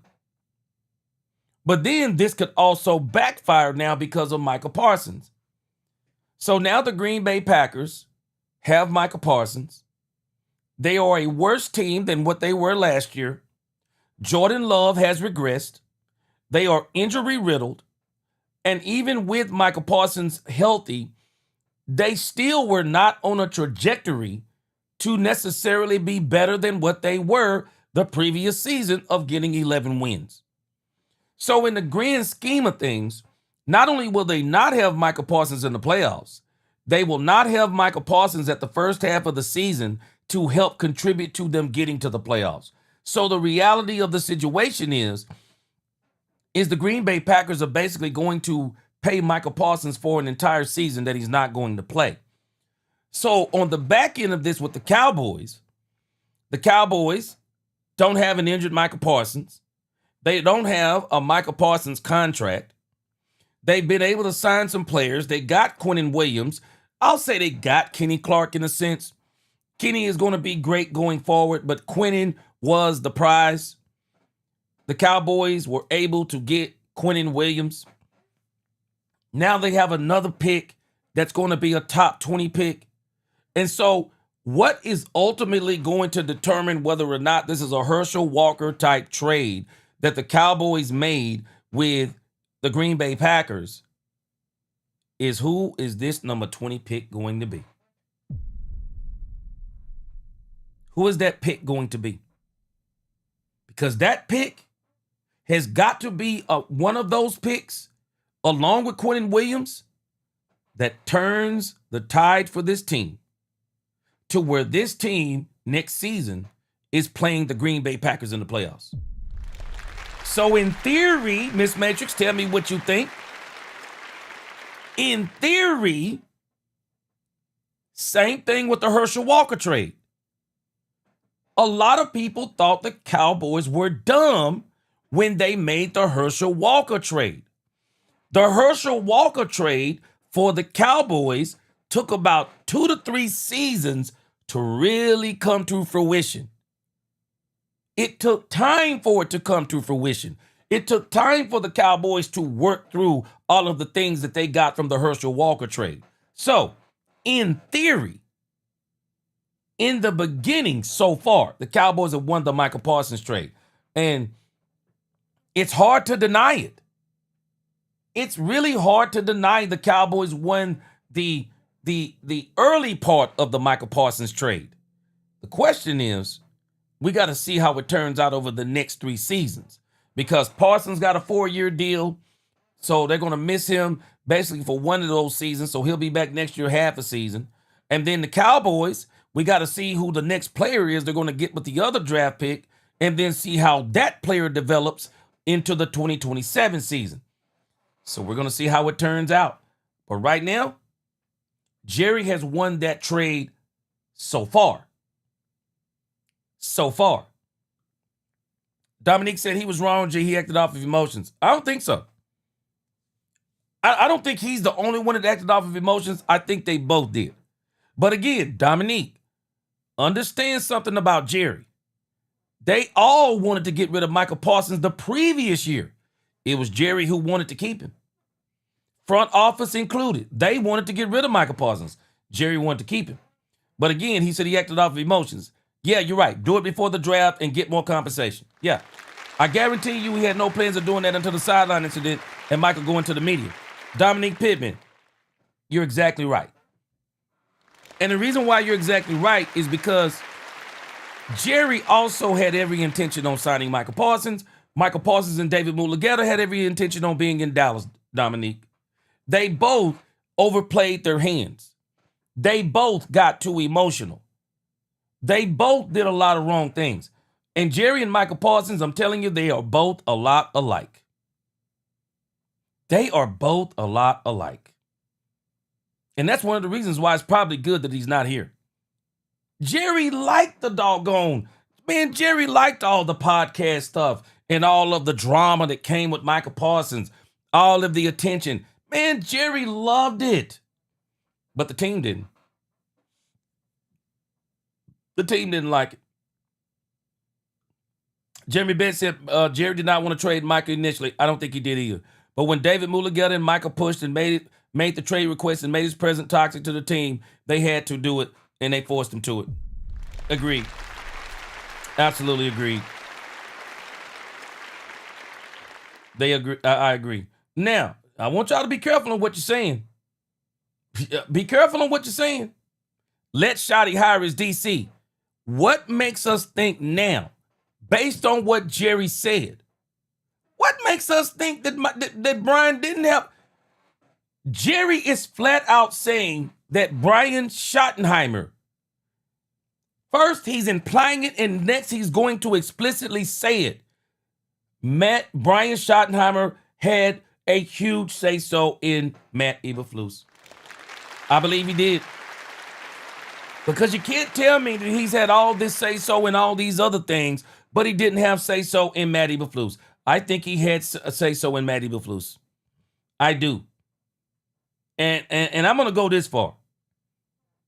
I'm kind of folding back a little bit on letting Brian Schottenheimer choose the next defensive coordinator. I don't think they should let him absolutely choose him. I think he should have input, and I think he should be able to give his reasons for and against, and they make sure, because they all got to live with this decision. In the end, they're all going to have to live with this decision, because I'm telling y'all, they all agreed. Hey, you know what? I like Brian Schottenheimer, but I'm not going to let him off the hook for, after hearing Jerry talk about this, I'm not letting him off the hook. He also had something to do with Matt Eberflus. He had something to do with it. Because I'm just telling you, I don't care if it was 10%. Because had I been in the room, even with the 10% of my 10% input, I would have said, don't get him. No, don't get him. Don't get him. I would have said, no, don't hire him. Dominic said, gee, what sense does that make? How do you hire Flus before you hire Shotty? Dominique, let me explain to you again. Brian Schottenheimer had been here. Do y'all not understand what Brian Schottenheimer did? Let me tell y'all how smart Brian Schottenheimer is. Brian Schottenheimer has been here since March of 2022 as an advisor. Brian Schottenheimer was already working his way through the organization, getting close to Jerry and Steven. Y'all do realize this, right? Because that was what his role was. He was a consultant. What do you think a consultant does? I'm telling y'all are giving Brian Schottenheimer way too much of a pass, man. Dominique, it makes perfect sense. They hired Brian Schottenheimer first. He's been here. Someone else brought this up. I can't remember who was talking about it out there in the sports world, but I want y'all to follow something else of why we are giving Jerry Jones all of the Otis for Michael Parsons. But I told y'all even before this, Brian Schottenheimer had a hand to play in Michael Parsons getting out of here. Brian Schottenheimer had a hand to play in it. Because someone had brought it up. Because some of this stuff is starting to spill out. Brian had been in the locker room watching the way Diggs and Michael Parsons was acting way back in 2023. Brian been here, man. This is what we're not understanding. Dominique, you're not comprehending what I'm telling you. Bro, you don't think they're going to ask Brian Schottenheimer about Matt Eberflus? Why would they not? Do y'all not remember? Hold on. Do y'all not remember this? Brian Schottenheimer was the reason or a part of the reason that Mike McCarthy got to have his last season. Do y'all remember that part? Man, don't tell me that they didn't ask this man what he thought about Matt Eberflus. Jerry Jones himself said that Brian Schottenheimer full well had something to do with Mike McCarthy finishing that last season. Jerry had said that before. See, what we don't realize is, I've been here and done this, and I'm sure some of y'all have too. Man, y'all better understand that there are certain people, they work their way to positions by working people over time. Understand, I'm just giving you the breadcrumbs. What has Brian Schottenheimer always credited himself for? Being a great communicator. You're being naive if you don't think that Brian Schottenheimer has been talking to Jerry and Steven. If you don't understand that, I can't tell you anything else then. How do you think Brian Schottenheimer became a candidate for this job? They've been talking to Brian Schottenheimer. They've been talking to him. They've been bouncing ideas. It don't mean that he was the go-to, but he has always been a part of conversations with the Cowboys since March of 2022 because that's what they hired him for.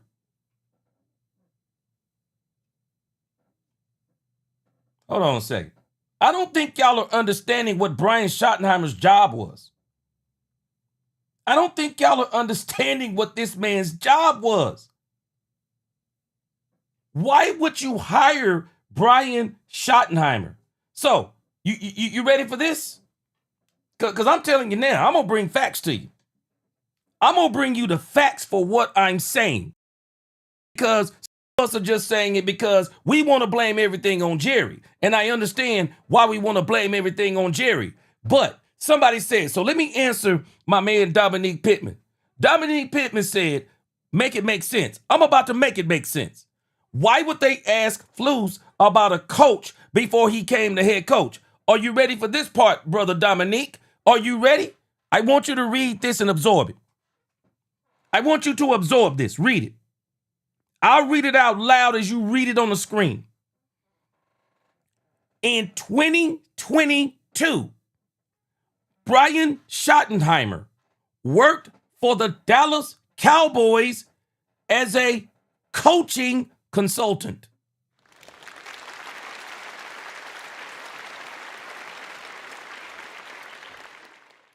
He's providing analysts for the offense under head coach Mike McCarthy after previously serving blah, blah, blah, what he served as. So he's the coaching consultant under Mike McCarthy. Brian Schottenheimer, you think he's only talking to them about the offense? Do y'all remember what Jerry and Steven said? The more and more we talked to Brian Schottenheimer, we realized we might have our coach right here. Man, y'all got to understand something. I'm not going to call Brian Schottenheimer a weasel. I'm just going to tell you what sometimes people do. People work themselves through organizations, and they get themselves in positions to be promoted that surprise everybody. Because wasn't everybody surprised that Brian Schottenheimer became the head coach? Why do you think everybody was surprised? Tell me why everybody was surprised. Tell me why everybody was surprised. So we actually think it's far-fetched that Brian Schottenheimer was literally able to talk himself into the head coaching job for the Cowboys. But we don't think that this man is actually talking about other Cowboys business. I'm going to let y'all tell it. I'm going to let y'all tell it. All I'm telling you is this. I'm not telling you that Brian is solely responsible for all of the decisions. But what I am telling y'all is that y'all are not giving this man enough Otis for what he's played in this. Man, I'm telling y'all right now, Brian has played a bigger part in this than we're giving him credit for. That's what I'm telling you. He's complicit. Brian is complicit. Brian has been complicit with every one of these decisions that Jerry Jones has been taking all the bullets for. I'm not telling you Jerry wasn't to blame for Micah, Trayvon, Matt Eberflus, some of these players that came in. I'm not telling you that Jerry is not to blame. But what I am telling y'all is that we're throwing too many bullets at one person when multiple people played a part in some of the things that fell apart, in particular this season. I can't talk to you about the last 30 years. I know about those, but I'm telling you about this season. And I'm telling you right now, Jerry is telling y'all, this dude, Matt Eberflus, had more of a say-so in things that y'all are giving him credit for. I said this a few weeks ago, man. Jerry is more of the front man for decisions that are being made in Dallas lately. And I think they like it like this. That way, no one else gets the blame for anything else. And y'all remember in the Netflix thing, man, Jerry likes this stuff because Jerry says he can handle it. He can handle it. That's what he says. I'm just telling you, man, this dude, Matt Eberflus, man, Brian Schottenheimer has actually told us what he's done, and we're not listening to him. This man worked his way through that Cowboys organization with his conversation. Because by the time it was time for Mike McCarthy to go,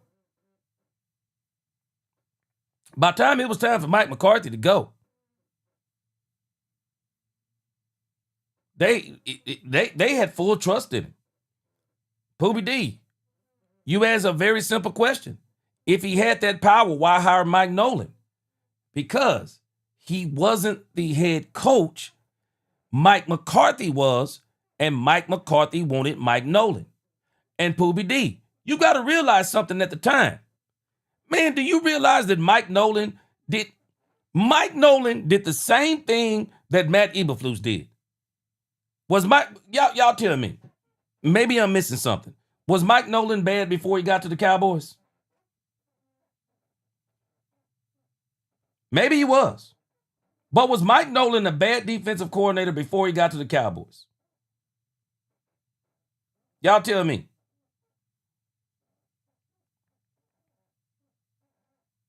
Because I'm going to tell you this, and I've already told you this. Matt Eberflus was nowhere near as bad as he was before he got here. So let me give you the background of Mike Nolan. My man Poobie D asked the question. I'm gonna give you the facts. Let me give you the facts on Mike Nolan. Y'all ready? Somebody got to help me then. So why did Mike Nolan? What happened when he got to Dallas? Look at this. Look at Mike Nolan. Mike Nolan, Miami Dolphins, 13-19 record over 2 seasons. Let's see. 6-0, started strong in 2009. He got fired with the Broncos. New York Giants, 93 through 96. Serves as DC during a successful period, including a Super Bowl win. So Mike Nolan had skins on the wall. 1997 coordinated through 99 the Washington Redskins, Baltimore Ravens. Coordinated defenses, including Super Bowl 35 winning team. So Mike Nolan has coached 2 Super Bowl defenses. Atlanta Falcon. It says the defense ranked well in points allowed in 2012, but declined significantly in subsequent years. New Orleans Saints. Coordinated a strong defense that ranked high in run defense and sack notes. Got to the Dallas Cowboys in 2020. Fired after 1 season where the defense allowed a franchise record in points and ranked last in the run. Now understand he came in during the COVID year. Had to implement his defense during COVID. Didn't even have him on the field. Implemented the defense during COVID. And all I'm telling you is something simple. So was Mike Nolan trash before he got to Dallas? Was Mike Nolan trash before he got to Dallas? So you got a coach, Poobie D, that had already won 2 Super Bowls. Why wouldn't you bring in Mike Nolan in the grand scheme of things? Because it's the same thing with Matt Eberflus. Not a lot of people were complaining when they brought in Mike Nolan. But I do think in what we're discussing about Mike Nolan and what we're discussing about Matt Eberflus. Matt Eberflus, we can make an argument for and against Matt Eberflus. We can make an argument for and against Mike Nolan. And let's not forget about Mike Zimmer. Mike Zimmer's in that pack too. We could make an argument for and against Mike Zimmer. But I'm going to tell you in the grand scheme of things what needs to change with this defense. They got to change the players. The players are a big part of this, man. The players. We had players that were spoiled by Dominique Pittman. Not Dominique Pittman. We had players that were spoiled by Dan Quinn. And those players found it hard after Dan Quinn to play for anybody else. Bottom line, whether we accept it or not, those players have found it hard to play for anybody else, in particular the back end of the defense. They have found it hard to play for anybody else. And so before they bring, and it's not going to be before they bring, but when they bring someone else in, Kevin Edwards, I just showed you. He wasn't bad before he came here. Man got 2 Super Bowls. Why wouldn't somebody bring in Nolan? Why wouldn't he? Unfortunately, after Dallas, ain't nobody calling him. Because I can tell you now, Matt Eberflus going to have to take 2 years off. Ain't nobody calling Matt Eberflus. But I'm sure after a couple of years, somebody will call him. And they'll look back on that Dallas defense and realize the personnel wasn't good. But one of the things that needs to change in Dallas is the players. The players on defense need to change. They got to change out that back end of that defense. And because you're not just changing out players, you're changing out mentality. You bring in some new players, I think the next coach will be 100 times better than what we've seen in the last 3 years. Because I believe what we've seen the last 2 years is players who are reluctant to play for anybody not named Dan Quinn on defense.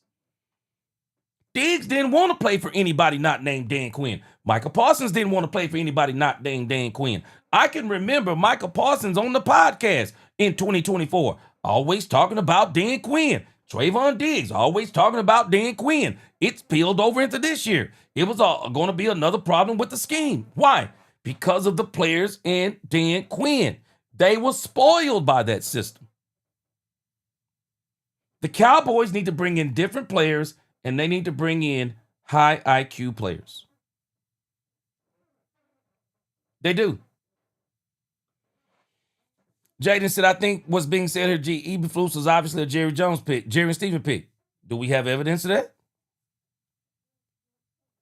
I'm just telling us, Jaden, when we talk about some of these coaches the Cowboys should pick, and we talk about they've had ties to Brian Schottenheimer. Brian Schottenheimer had ties to Matt Eberflus, if I'm not mistaken. I'm just telling us. I really believe, and I'm not saying that he deserves all the blame, but what I'm saying is, I think we may be giving Brian Schottenheimer too much of a pass. I think we may be giving him too much of a pass on his culpability in the Brian Schottenheimer hire. I just think we're giving him too much of a pass. Still had the Parsons trade and hadn't made the trade. We would not have had any flexibility. It was zero chance of having that money available for that. And for that matter, when we look at what we've done with Quinton, it's very not likely, it's been impossible to have Quinton. So without getting wordy, which is impossible for me, as you know, without getting wordy, the very best part of that trade will come now. It has come, but we can build on it. We will be better, the parts that we got, the Quinton, the parts that we got there. So I look forward to that. That is material. But it's only material if you buy into where we would have been had we not made the trade. And that one you're going to have to take a lot of our word for, of where we would have been had we not made the trade. But everybody in here can add and subtract and just use your imagination, and you can see we wouldn't be thinking about some of these things. So, again, Ron Hanna, I think you make a really good point here. What I notice, Brian uses his mouthpiece to get where he's at. If y'all can't see that, I don't know what to tell y'all. Yeah. Ron Hanna. Man, this dude, Brian Schottenheimer, I said this early on when he got hired. This dude got the gift of gab. Brian Schottenheimer has the gift of gab, man. Brian Schottenheimer is one of them dudes. Man, I don't care how you feel about Brian Schottenheimer. If you allow him to have a conversation with you, Brian Schottenheimer may be able to talk you into something. I want y'all to put this in your mind. He talked the Cowboys into hiring him. I'm just saying. He talked the Cowboys into hiring him. I'm just telling you. Yeah, Kevin, Eberflus wasn't bad defensively before he came here. But I don't think Matt Eberflus's problem is his defense as much as it is there's something missing there with him and the communication piece that's going on. I think that's kind of what's going on. Pooba D, I agree with you. I do think we need to go younger on defense. And I do think this is one of the reasons why, and I'm sticking with where I am. I think the three coaches the Cowboys are seriously going to consider. Brian Flores, I believe, is going to be first. Brian Flores, It'll be the coach from the Atlanta Falcons, and I think it'll be Jonathan Gannon. I think those are the three players they're going to be looking at.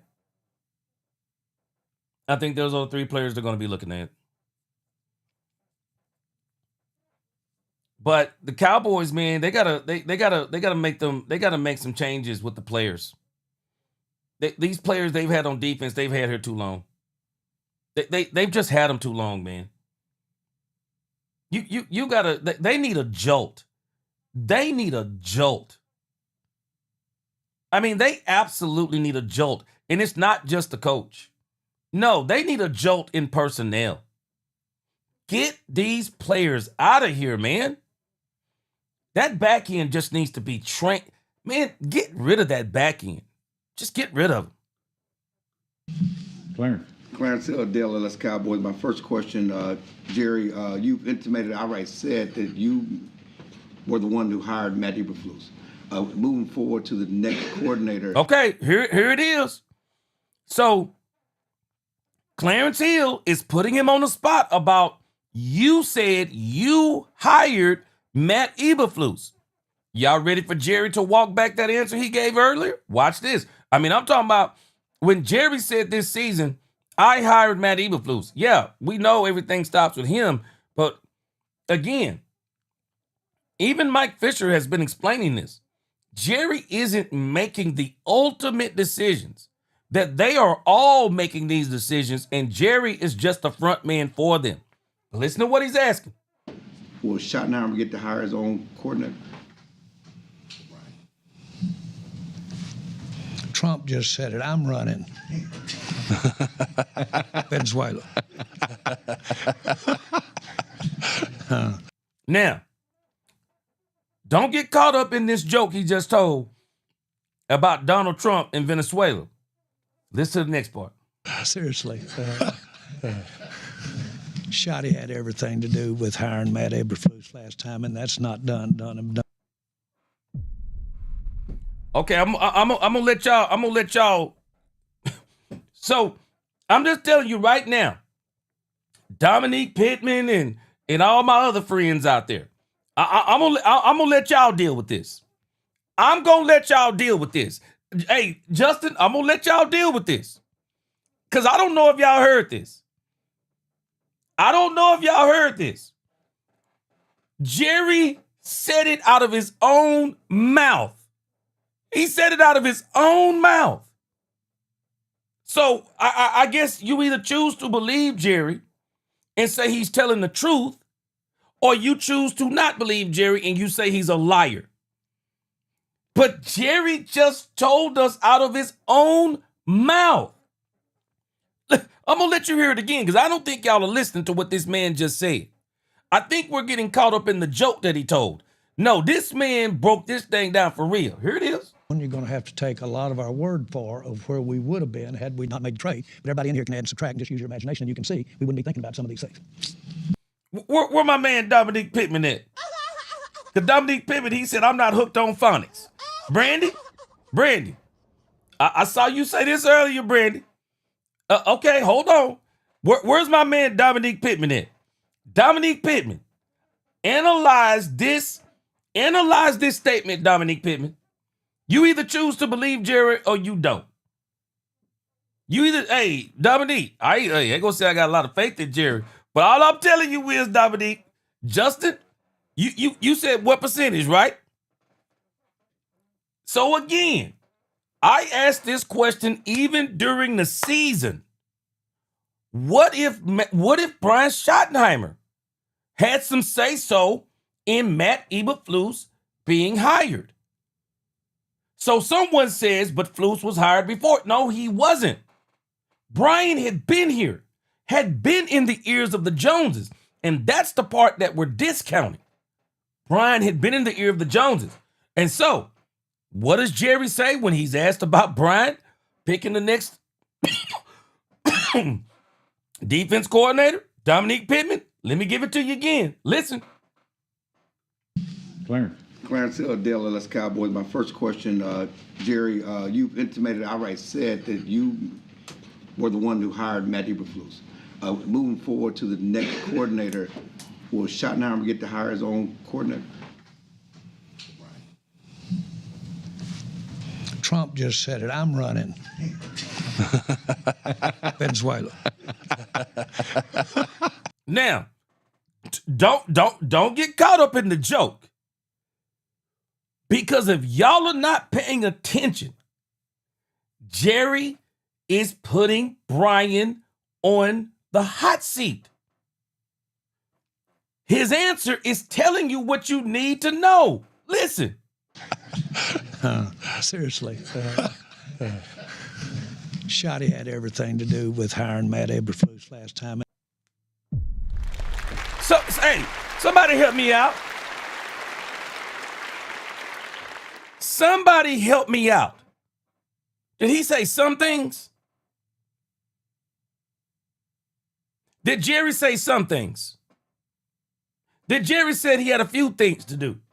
Did Jerry say he had a piece in? Did Jerry say he had a word in? See, Jerry is telling us the unadulterated truth.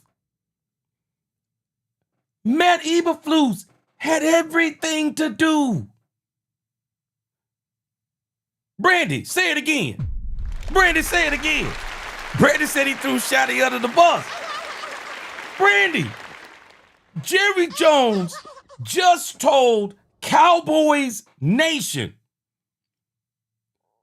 stop blaming me only for hiring Matt Eberflus. He said Brian Schottenheimer had everything to do with. You want me to make it make sense for you again? Because Dominique Pittman, my brother, you know I can make it make sense for you, don't you? He's been here since 2022. Brian has been communicating with this team. And they had already, they were already involving him in coaching decisions as they were talking about letting go of letting go of Mike McCarthy in the 2024 season. And according to them, they said Brian was the one who had something to do with us keeping Mike McCarthy. So you actually think it's far-fetched? So we actually think it's far-fetched that they didn't talk to Matt Eberflus, Brian Schottenheimer about Matt Eberflus? Jerry said he had everything to do with them hiring Matt Eberflus. All I'm telling you is this.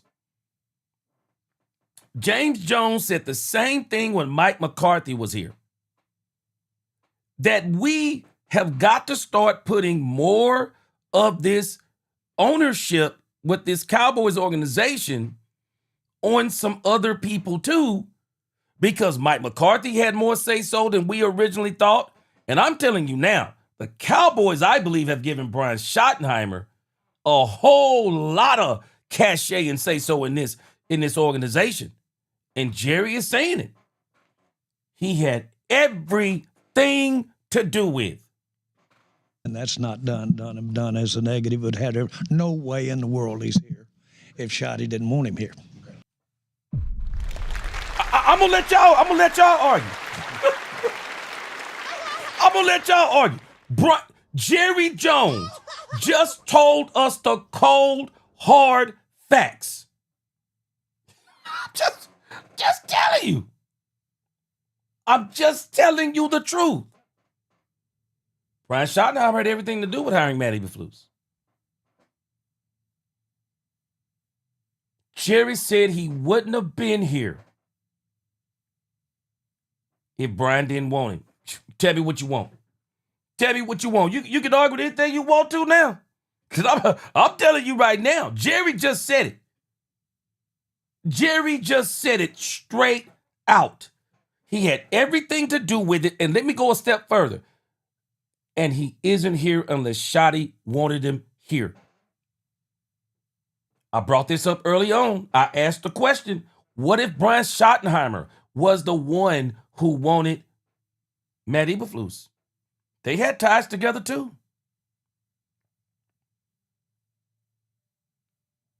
Let me tell you something that I think is so smart that the Miami Dolphins did. Let me tell you something. Hey, Jeremy Betts, everything KH, that means he calls the shots on hiring. I'm just telling you what he said. That's why I'm still riding with Brian Schottenheimer. But all I'm telling you is the only way, you either believe this or you don't. You either believe this or you don't. I have no choice but to believe it. And even if I don't believe, I can't, even if I don't believe it, I can't write it off as a lie. I believe Jerry is actually telling the truth. He wouldn't have been here if Shotty didn't want him here. I believe it. I believe it. I believe it. Jaden Justin, I'm telling you, two things could be true. Yeah, Jerry hired him because he signed on the dotted line. But what he's saying is that Shotty had everything to do with him hiring Matt Eberflus. Those two things can be true. Brian ain't going to hire the next guy. But Brian's going to have everything to do with the next guy being hired. That's the fact. Bill Belichick didn't hire people. Their personnel department is doing the hiring per se. But he had everything to do with it. I'm just telling y'all, man, Jerry is saying something very powerful. Just understand what I'm telling you. No, man, Brian is going to be on the hook next year. That's all I'm telling you. Brian's going to be on the hook. I've been explaining this, man. I've been explaining this because it makes sense to me, being somebody who's worked in corporations. Man, I'm telling you, guys like Brian Schottenheimer, I'm not telling you he's a snake, but guys like Brian Schottenheimer, man, they are everywhere. They are great communicators. They can work themselves through organizations just by things that they say rather than what they do. Because I'm telling you right now, if you don't think that Jerry Jones is actually disappointed in Brian Schottenheimer, shoo, you got another thing coming. Jerry is up here doing the same thing he did to Mike McCarthy. You put him on the pedestal. This is why I always tell people. I tell people this in my preaching. The people who build you up, they get to tear you down. Don't let another man build you up. Don't let another man build you up. Let your performance be your talker. Because when your performance is at the level where it needs to be, it don't matter what nobody says. The facts are the facts. And what you put down is what you put down. But when you don't perform, somebody got to talk you up because they got to talk themselves into keeping you. They got to talk you up because they got to talk themselves into, or they got to make sure they defend the fact that they hired you. You do know that Jerry is defending the fact that I hired Shotty. Yeah, I hired Shotty. So I got to defend that fact. But I'm also going to let you know, no, Brian Schottenheimer had everything to do. Does it not make sense again to y'all? Brian Schottenheimer in the defensive room trying to do everything he can do to make Matt Eberflus successful, always defending Matt Eberflus. Now, I heard behind closed doors it was a little bit different because Brian is getting with him. But at the same time, I'm just telling you, Brian had a lot to do with hiring. Brian had a lot to do with hiring Matt Eberflus. I'm not telling us not to be optimistic because I'm telling you this. Let me give y'all a reason to be encouraged. Let me give you a reason to be encouraged. I'll be honest with y'all. Hold on, let me write something here. I want to be honest with you. I don't think they can lose. There are some great candidates. Hold on a second. Let me go back and drop a couple of these comments here. David Duvall said, look at the expression on Brian's face.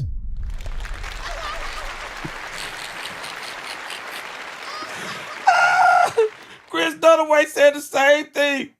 Chris Dunaway said the same thing. Man, look at his face. Brian Schottenheimer, hey, I'm just telling you, man. I'm just telling y'all, if you don't take any advice from me, take this advice. Man, don't let nobody build you up. Let your work speak for itself. Because when your work no longer holds up, man, them same people that built you up, they will be in line to tear you down. They'll be in line to tear you down. I'm just telling you, that's why I don't let no man build me up. I just don't do it. I don't let people build me up. I just try to work at what I do, try to be the best of what I do, and let my work speak for itself. Because I'm telling you, even the people closest to you, man, they build you up, they can tear you down. Brian, right now, I'm telling y'all, Jerry is putting Brian Schottenheimer in a situation that next season, if y'all not paying attention, Jerry is putting Brian Schottenheimer in a situation to where all this first year coaching stuff, it's going to be out the window with the fan base. And y'all watch what I tell you. And I'm praying that we don't have to go in this direction. But if we are mediocre or below, they are going to destroy Brian Schottenheimer. They're going to destroy him. I pray that Jerry Jones goes out and get this man the best players he can get so that he can be successful. And I still say the Cowboys can't lose because there are some great candidates out there for the DC. Man, the Cowboys can't fail, even if they don't get Brian Flores. There are just too many great candidates out there this time. The Cowboys they can do this. They can do this, I'm telling you.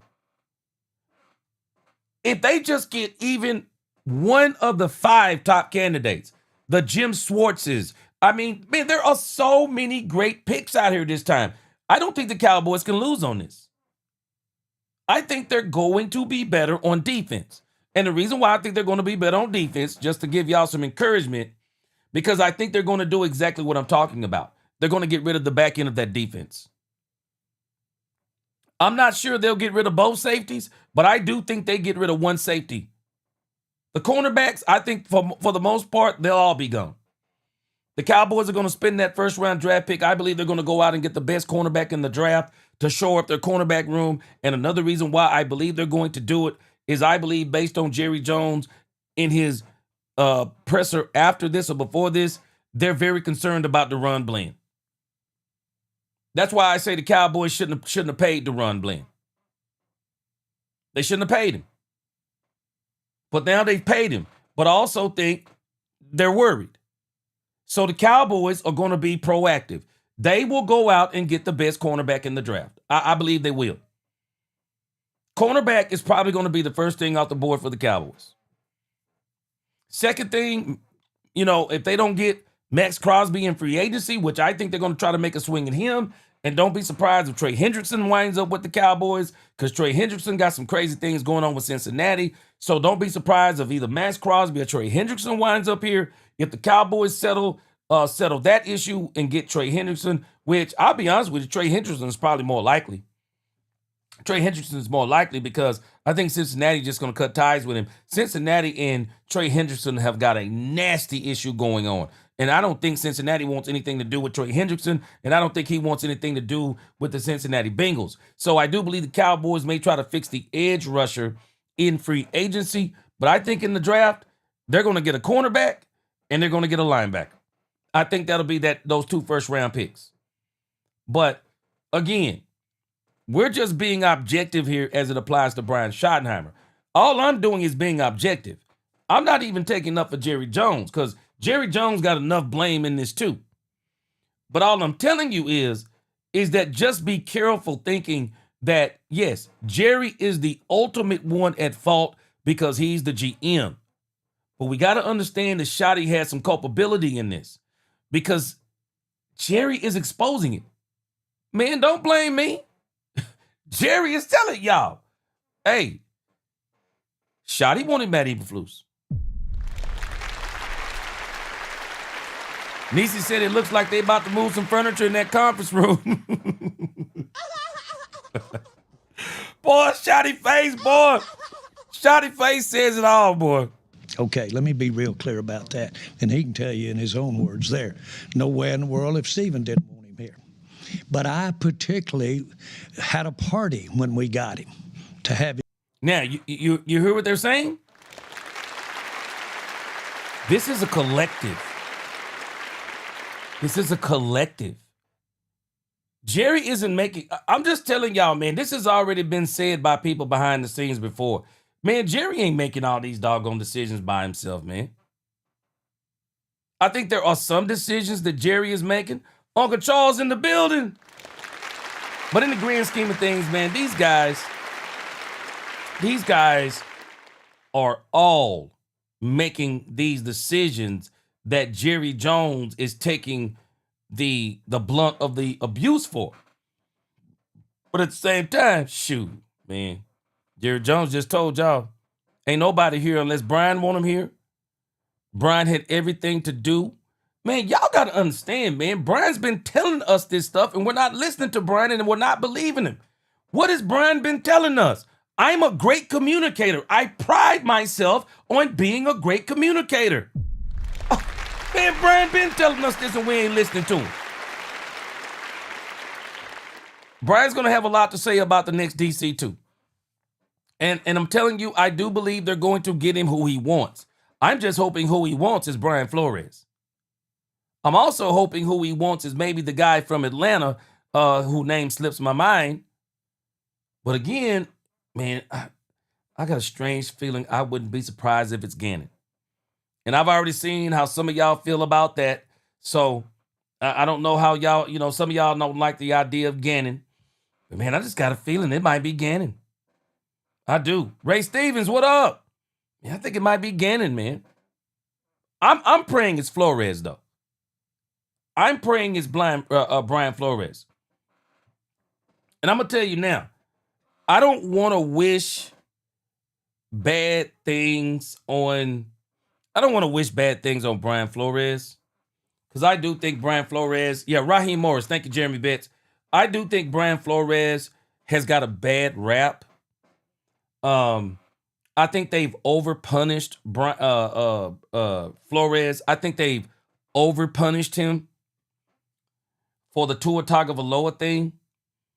But now I think in hindsight, people are looking back and they're saying, yeah, this dude was probably right about Tua Tagovailoa.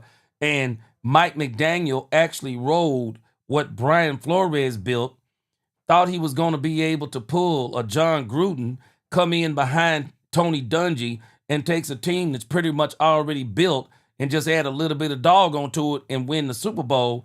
I think Mike McDaniel thought he was going to take the house that Brian Flores built because Brian Flores was the one who got the Miami Dolphins back into a winning record. He thought he was going to come in and just, build on another man's work. Man, that thing fell apart. And so now Mike McDaniel is out of a job. So, I'm telling you, I just think Brian Flores is the kind of coach the Cowboys need. So I hope, and I'm going to give, again, I like if Jerry is giving these guys the kind of say-so that he's alluding to, well, doggone it. Okay. So what I'm going to hope from this point going forward, and I'm going to pray about, is not just what Jerry does, but what I'm going to pray about is what in the world does Brian Schottenheimer want to do?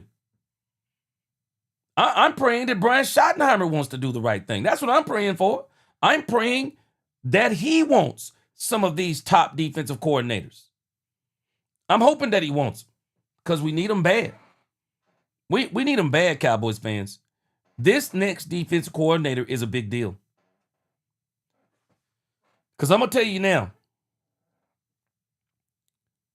the Cowboys on the next defensive coordinator, they're not going to fire him after a year. Get ready. They're not going to fire him after a year. So get ready. if we got the number 31 or the number 30 defense next year, no. Nope. They're not firing him. Because the Cowboys, in actuality, they're going to have to stop firing defensive coordinators because you can't go through them every season. Eventually, you're just going to have to get one and say, okay, we're going to just have to take what comes along with it and let's get the players and see if we can get this thing going. Dominic Pittman, don't worry. Do not worry, my brother. Dak Prescott has got more good seasons in him. And I told y'all this already, and I still believe this. We are about to see the next 3 or 4 years of Dak Prescott that we've ever seen in our life. I think we're about to see the greatest stretch of Dak Prescott's career. We're about to see it. I'm telling you, Dak Prescott, I believe that Dak Prescott stays healthy. Dak Prescott's getting a chip. Book it. Dak Prescott's getting a Super Bowl. He's too good of a guy, and he's too great of a quarterback not to get it. And the thing that I am so impressed by with this team, it finally sounds like to me, Jerry Jones wants Dak Prescott to get a Super Bowl. He wants him to get one. And I think he wants him to get one is because Jerry knows that this lines up in his own timeline of Jerry knows, man, he's gonna have to give it up pretty soon. So Jerry wants that Super Bowl. And so Jerry is about to go and get them everything that they're asking for. Jerry's going to give it to him. Got him George Pickens. Got him Javonte Williams.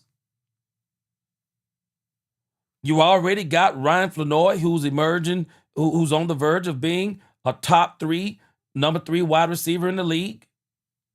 They're going to fix their tackle situation. They're going to get the line fixed. And that's an easy fix. So I believe the Cowboys' offense is going to be on point. But they're about to get him a defense. They are about to get him a defense. And I'm excited for 2026. Because I believe, and this is how optimistic I am of the opinion, and we're going to see if it comes to fruition. The candidates out there are so good. I mean, we're kind of like talking about who we want, and I believe we're kind of splitting hairs on some of these things. But I'm telling y'all, I think no matter who they pick out of like about 7 of these coaches, they're going to be better. And not only are they going to be better, they're going to get them the players. And for that reason, I have full confidence in this team going forward. Full confidence, man. I do. Peacemaker and Vigilante, yeah. He said, I've never seen Jerry make moves like this in 30 years. I believe he wants Dak to get a chip. He does, Peacemaker. He wants him to get the chip. Have y'all not realized at every conversation, Jerry has mentioned, I want to get a Super Bowl while Dak Prescott is playing the way he's playing, or I want to get this for Dak and Dak and Dak. Man, I ain't never heard Jerry talk like this about Dak Prescott. Jerry wants to get that bowl game for Dak. And he wants to get it within that time frame because he thinks he can get it with Dak. President Trudeau, what's up with you? He said, gee, you talking about things that doesn't add up with Jerry's mentality. President Trudeau, but I'm telling you, and going back to my other discussion about, but see, Jerry isn't making all these decisions by himself. Jerry isn't making all these decisions by himself. And so I do think what's around him, they're making, along with Jerry, they're making some good decisions. And so, again, being objective about Shotty, all I'm trying to relay to us is, let's not let Shotty off the hook because Shotty has been a part of these decisions. And I want Shotty to make a better decision this time going forward. And I'm telling you, I think Brian Flores is who he needs. I think Brian Flores is who he needs. Unequivocally, I think Brian Flores is what he needs. But I also think that there are some good enough candidates out there. Because you think about some of the candidates that we've been mentioning. You know, you guys have been mentioning Leonard and all these other guys. Man, this team is going to be good next year. This team is going to be better than good. They're going to be great. And I'm telling you, one of the big reasons why they're going to be great is because they're going to change out that back end. You give the Cowboys a great Mike linebacker, an edge rusher, a cornerback, and a safety. That's only 4 positions. This team looks totally different with a different defensive coordinator. This team looks totally different. It looks totally different. I'm confident they're going to do it. All right, guys, for the sake of time, we're going to come back tomorrow. We're going to listen to the rest of this Jerry Jones interview. I'm going to go back and listen to it tonight, and I might actually pull out just some of the parts that I want to bring to us. Before we get out of here, I want to listen to this thing on 105.3 The Fan, because they're talking about actual candidates.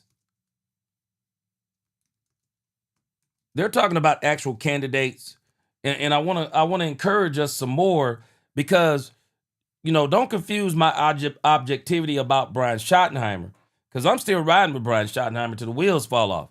But I want to be objective about what's going on with Brian Schottenheimer so that we can understand what we're watching. But I'm very confident in some of the guys who are out there. I'm sorry. I just don't think the Cowboys can fumble on this. I really don't. I don't think they can fumble on this. There are just some great candidates out there. There are some really good candidates that if the Cowboys play their cards right, the Cowboys will absolutely be able to get one of these coaches. And John Harbaugh is really going to help, because now some of those coaches are going to be out of a job if John Harbaugh decides to go ahead and coach this season. All right, let's go over here to 105.3 The Fan. NFL insider Jordan Schultz on the Cowboys defensive coordinator search. Well, thank you so much for having me. Man, it's great to have you. I guess my first question here is, how attractive is the Cowboys job right now? I'm thinking if I'm a coveted coach, it'd be nice to come work for the star and all that and all the attention that comes along with it. But this probably doesn't look like much of a stepping stone opportunity for me to become a head coach. So I'll just leave it open-ended for you, though. How attractive is the Cowboys DC job right now from a national perspective? I think it really takes the right an ideal candidate. It doesn't. I'm not talking about age or. Yeah, Queen, you make a good point here. The Cowboys have requested 4 interviews, but the Falcons turned them down for 1. Yeah, and Brian is not one of the candidates. So, Queen, here's what's going on with Brian Flores. The Cowboys want Brian Flores, but I think what they're waiting on, and I think even what Brian Flores is waiting on, is they're trying to determine whether or not anybody's going to give Brian Flores a chance at being a head coach. Let's see, Brian Flores. Because I haven't really seen, I know people are putting Brian Flores on a list of teams that should be interviewing him, but I'm not seeing where anybody is actually bringing him in or has planned, if I'm not mistaken. Let me see here.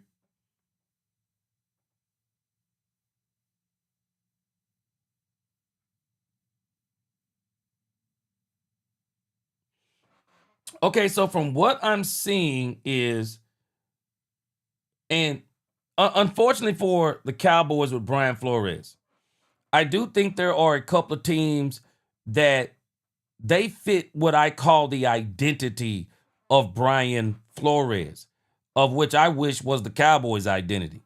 Because, Queen, Brian Flores don't come off as a nice guy to me. He don't come off as a nice guy. That's exactly what I would want for my football team.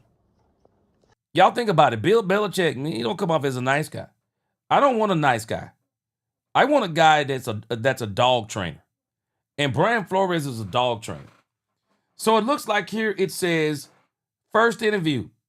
The Ravens are set to interview Flores for their head coaching vacancy, marking his first formal head coach interview request for the 2026 cycle. And I think it's this type of stuff right here that may disqualify Flores from the Cowboys, because I think the Cowboys are looking to try to make a make a defensive coordinator decision in the next 2 weeks. So we'll see how this goes. But again, it's the only one I see. And I think in the grand scheme of things, I think there are about 7, 8 teams that have coaching vacancies. And of all those teams that have coaching vacancies, you tell me what you think, Queen. Y'all tell me what y'all think. But I'll be honest with you. There are only 2 teams. There are only 2 teams that I feel have 2 teams that fit the identity of Brian Flores. And I'm pretty sure y'all already know what those teams are. Know who those teams are. Hold on a second. I'm terrible with my typing here.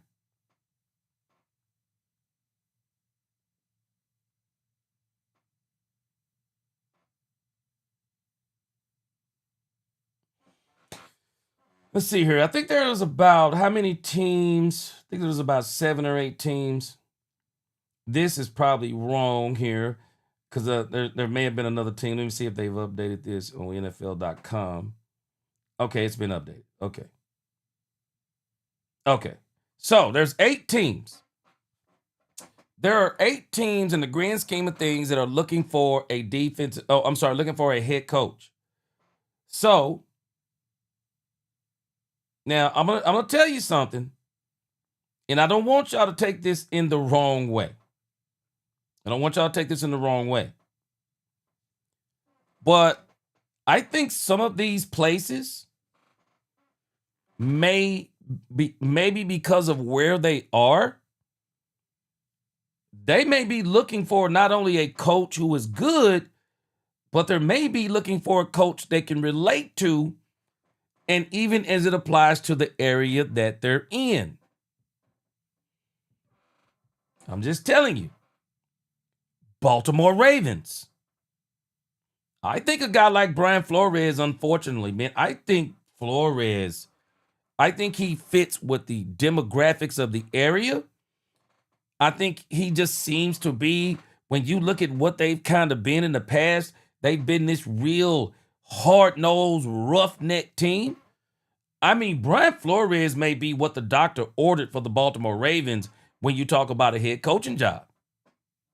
Because I can tell you this, Lamar Jackson, from what I've been told, was giving John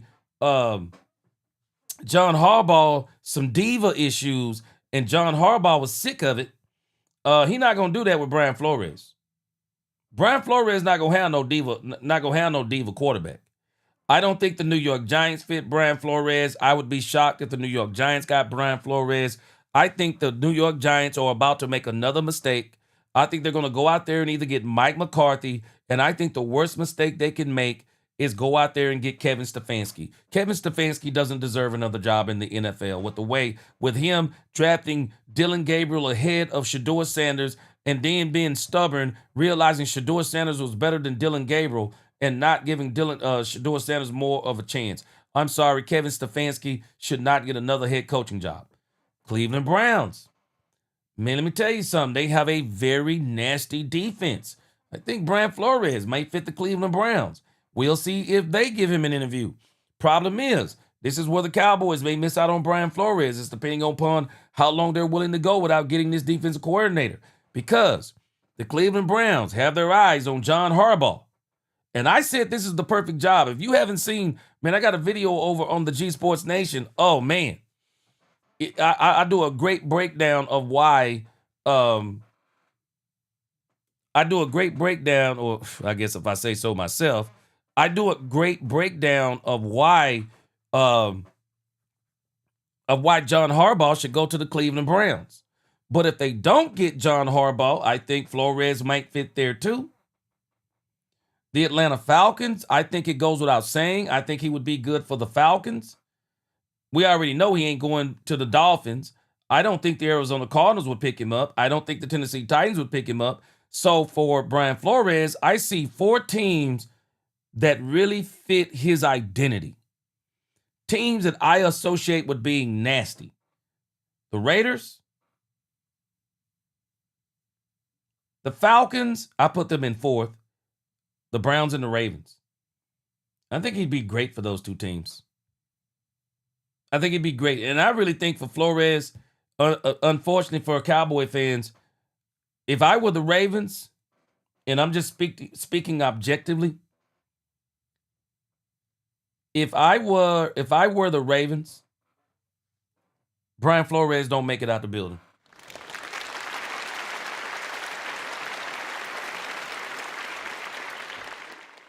Carson Lurch, appreciate you. He said, my uncle lamented, love your show. Yes, sir. Appreciate you.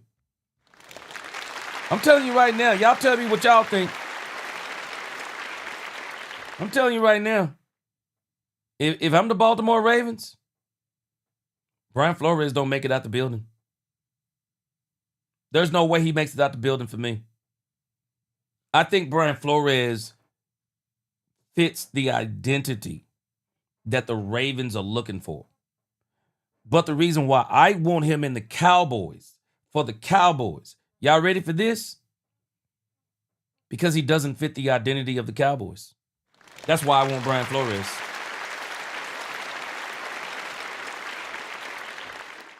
That's why I want Brian Flores.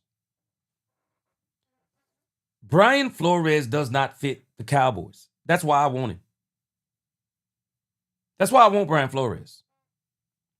You know what's so crazy? Y'all remember what I told y'all a few, I'm always telling y'all something, ain't I? That's why I have to remind you I say so much.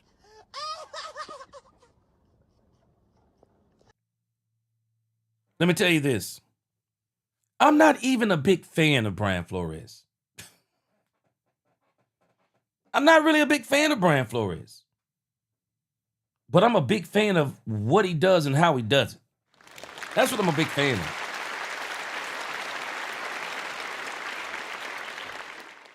I just think that Brian Flores is exactly what the Cowboys need.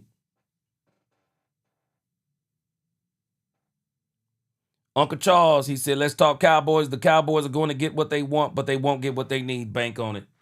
Yeah, and that's why I want Flores. I want Flores because I believe Flores is exactly the identity they need on defense. That's why I think they need Flores. But I don't think the Baltimore... I'm just telling you if it was me. Man, Brian Flores walk into the building in Baltimore. Man, I'm going to tell Brian Flores exactly what somebody told me one time when I walked into their office. What will it require for you to work here? That's what I'm telling Brian Flores.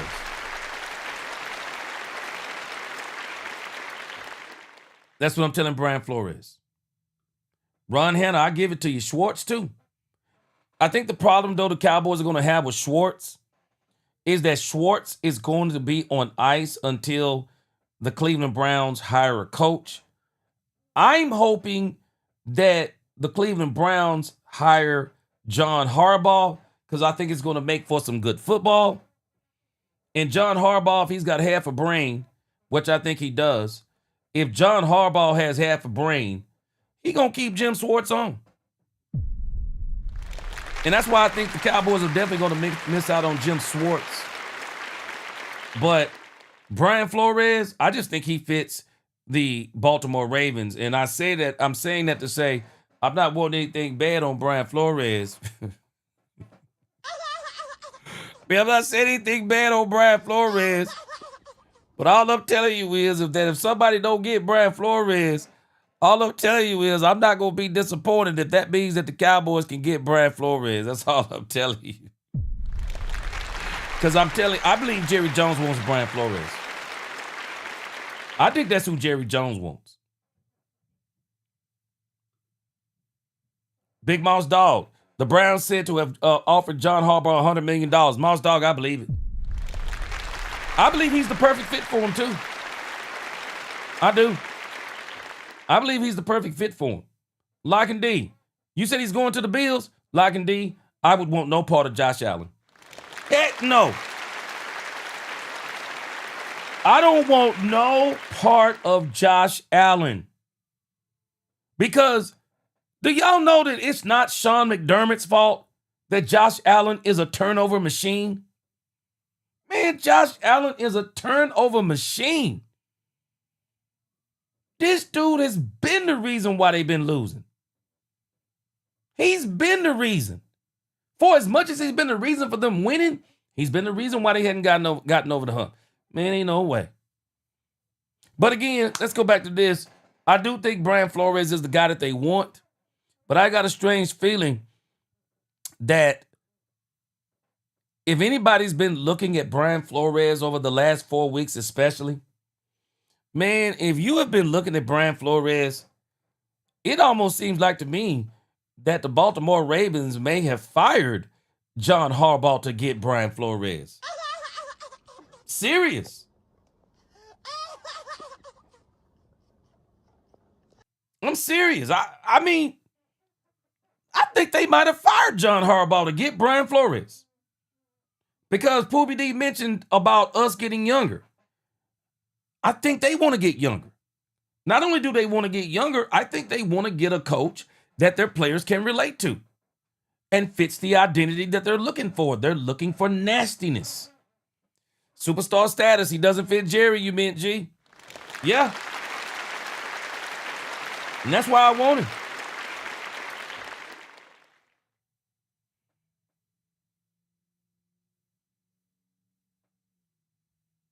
Okay, yeah, Bass, we're going to check out the rest of that tomorrow for sure. Yeah, we're not letting this thing off the hook. Brandon said, we love you, G. I love y'all too. Appreciate you. Yeah. Yeah.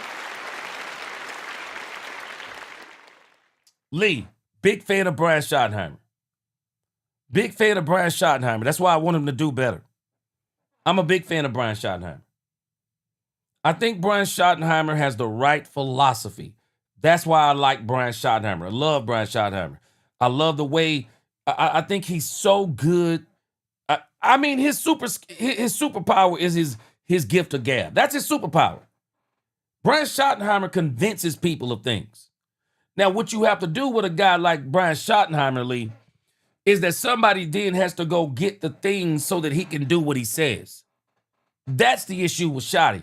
So that's what Jerry's got to do. I really wish they would get an offense coordinator. That's what I wish they would do.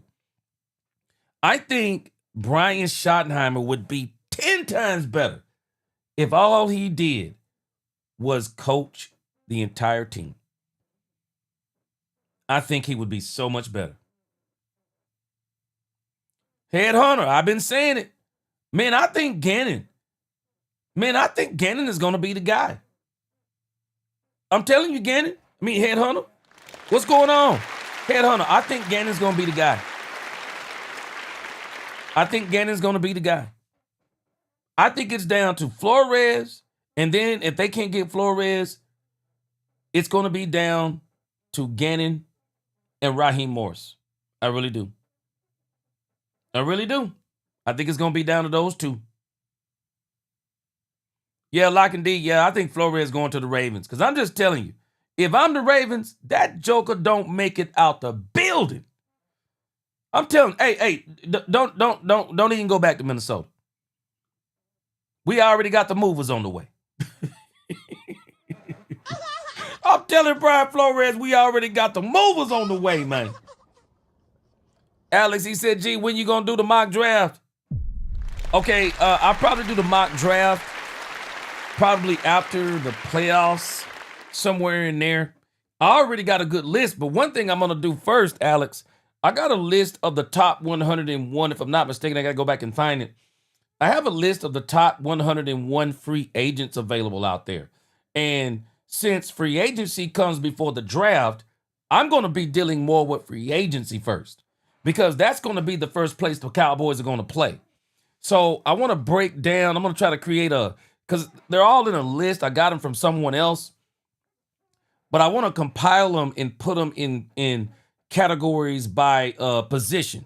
Because right now they just have them all they don't care what their positions are. So I want to put them all by position so that we can go down those positions and just kind of, we can weed out kind of what we need rather than what they have on the list. So what I'm going to be doing first before I go through the draft, I'm actually going to be going through free agency. Appreciate that. He said, we need 2 studs on defense. I agree. Arvell Reed, Sonny Styles. Yes, sir. Mansour Delane, one of them is coming to Dallas. Hey, don't be surprised. Could be 2 of them. Man, let me tell you, I don't think the Cowboys can lose in the draft.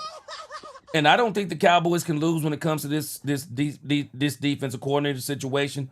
I think there are some good choices out here. But Headhunter, I'm telling you, I do think Gannon. I'm just thinking that they're going to pick Gannon. I just think he fits what. I don't think he fits what they need as much as I think he's in between what they need and what they want. I think he's kind of in between. Because I'm telling you, man, this dude Gannon is crazy. Man, I watched this dude shoulder check that player on the sideline. And I'm thinking to myself, man, you must be a pretty tough dude to be able to do something like that, because a lot of people would have swung on you. But he kind of yoked up too, so I'm pretty sure you ain't going to swing on him unless you know you can swing on him. So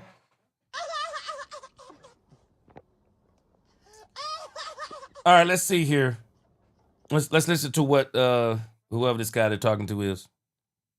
Your philosophy or scheme. I'm talking about the mentality of what am I trying to accomplish in my career, and how can I go to Dallas and resurrect what's really been the laughing stock of the league. And it's not because of talent. They have, I think they have plenty of talent on the defense. I don't think anybody ever understood the Matt Eberflus hire. When he got fired from Chicago, he was calling around the league trying to get a new job, and Dallas, for whatever reason, decided he was the right fit. But if you think about the last 4 Didn't know that part. Didn't know he was calling around the league. 4 or 5 coordinators, whether it's Marinelli, Nolan, DQ, Zimmer, and Flus, these are all former head coaches in the NFL. So if I'm Jerry Jones, to me, I'm looking for something different. I wanted to be more innovative in this hire, and I don't want to find a retread. I want to find the next up and coming, really bright defensive coach, because I think Brian Schottenheimer, he wasn't without his faults, but I thought he did some really good things, and probably better than most people thought in his rookie year, if you will. He needs a really bright up and coming defensive coordinator that's going to let him do the offense and mesh together. Now, based on what this guy is saying, and I appreciate what he's saying, but we got to look at this 2 ways. If you get a coach who has never called plays on defense, can he really handle the defense without you having to do anything to it? That becomes the question. So if you get a guy who hasn't called plays, you got to really make sure that you make the right decision. And I do think the reason why the Joneses continue to get these ex-head coaches is because your belief is that they can come in and take care of the defense and alleviate some of the responsibility of the head coach. That's kind of what you're hoping. But I'll be honest with you. In this situation this year, I feel a little bit different. I feel a little bit different about these ex-head coaches than I have actually felt in the past. And the reason why I feel different is because there are actually some really good ex-coaches out there that could be a DC for the Cowboys. Again, Brian Flores is an ex-head coach. Jim Schwartz. Raheem. Gannon. Why would we pass on them? Because for the sake of saying we want to do something different, but eliminating or omitting guys who have been ex-coaches who could actually be good for the Cowboys. I don't say you do. See, and I don't mind you doing something different. Don't do something different for the sake of doing something different. Just make sure if you're going to do something different, do something that you're sure that's going to work also.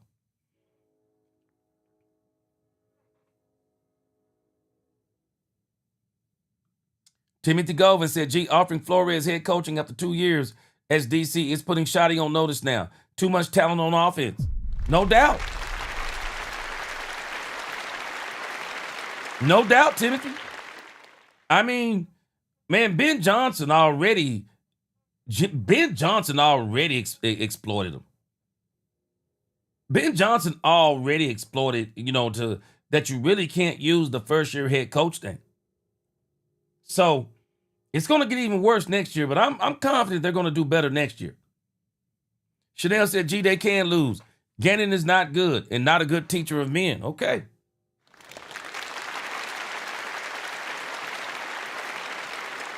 I think the Cowboys have been interested. Somebody mentioned Durante Jones. The Cowboys have been interested in him before, so we'll see what happens.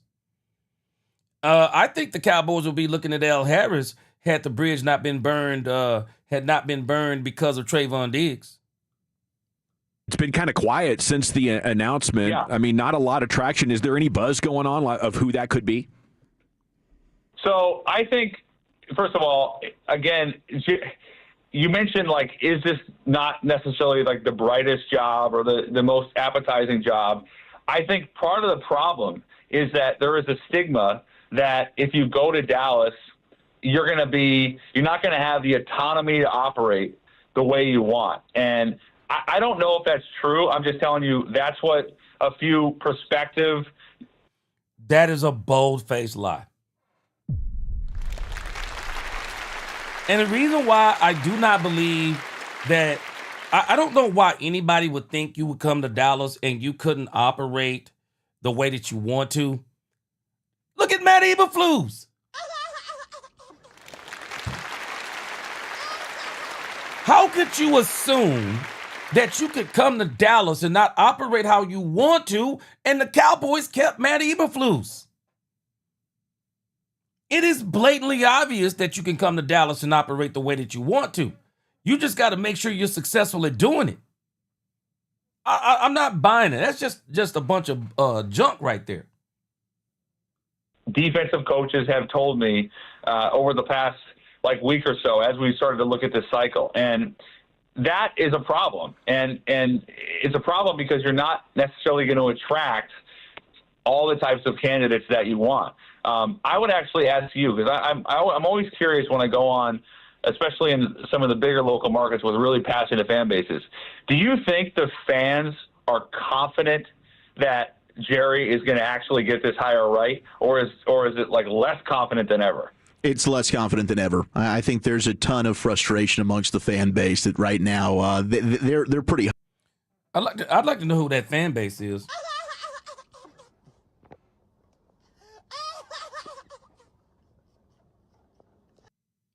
I'm actually confident the Cowboys are actually going to make a great hire. I am.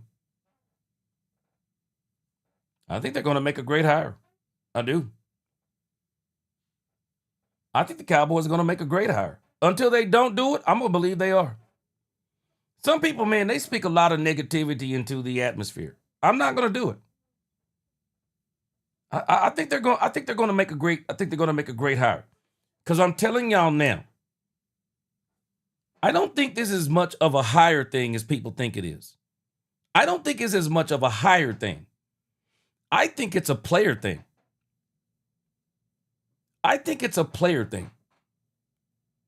I mean, even Mike Nolan's defense, a lot of people don't realize, man, Mike Nolan's defense, if I'm not mistaken, improved even more than Mike Zimmer's defense did towards the end. Matt Eberflus of the three is the one that didn't improve. But everyone else improved. And I do think we may just have to face the facts.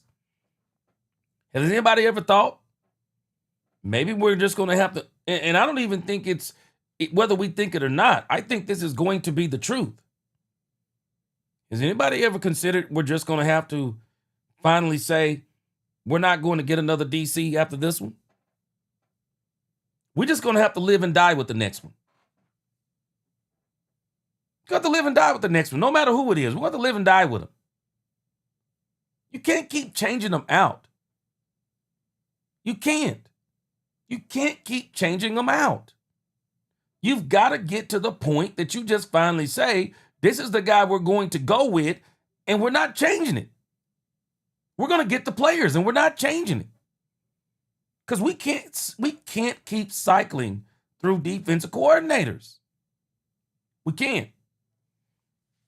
Because I'm telling y'all what's happening. I'm telling y'all what's helping Brian Schottenheimer, even though, he's got the excuse this year of a bad defense. But I'm telling you now, Jerry's trying to take that excuse away.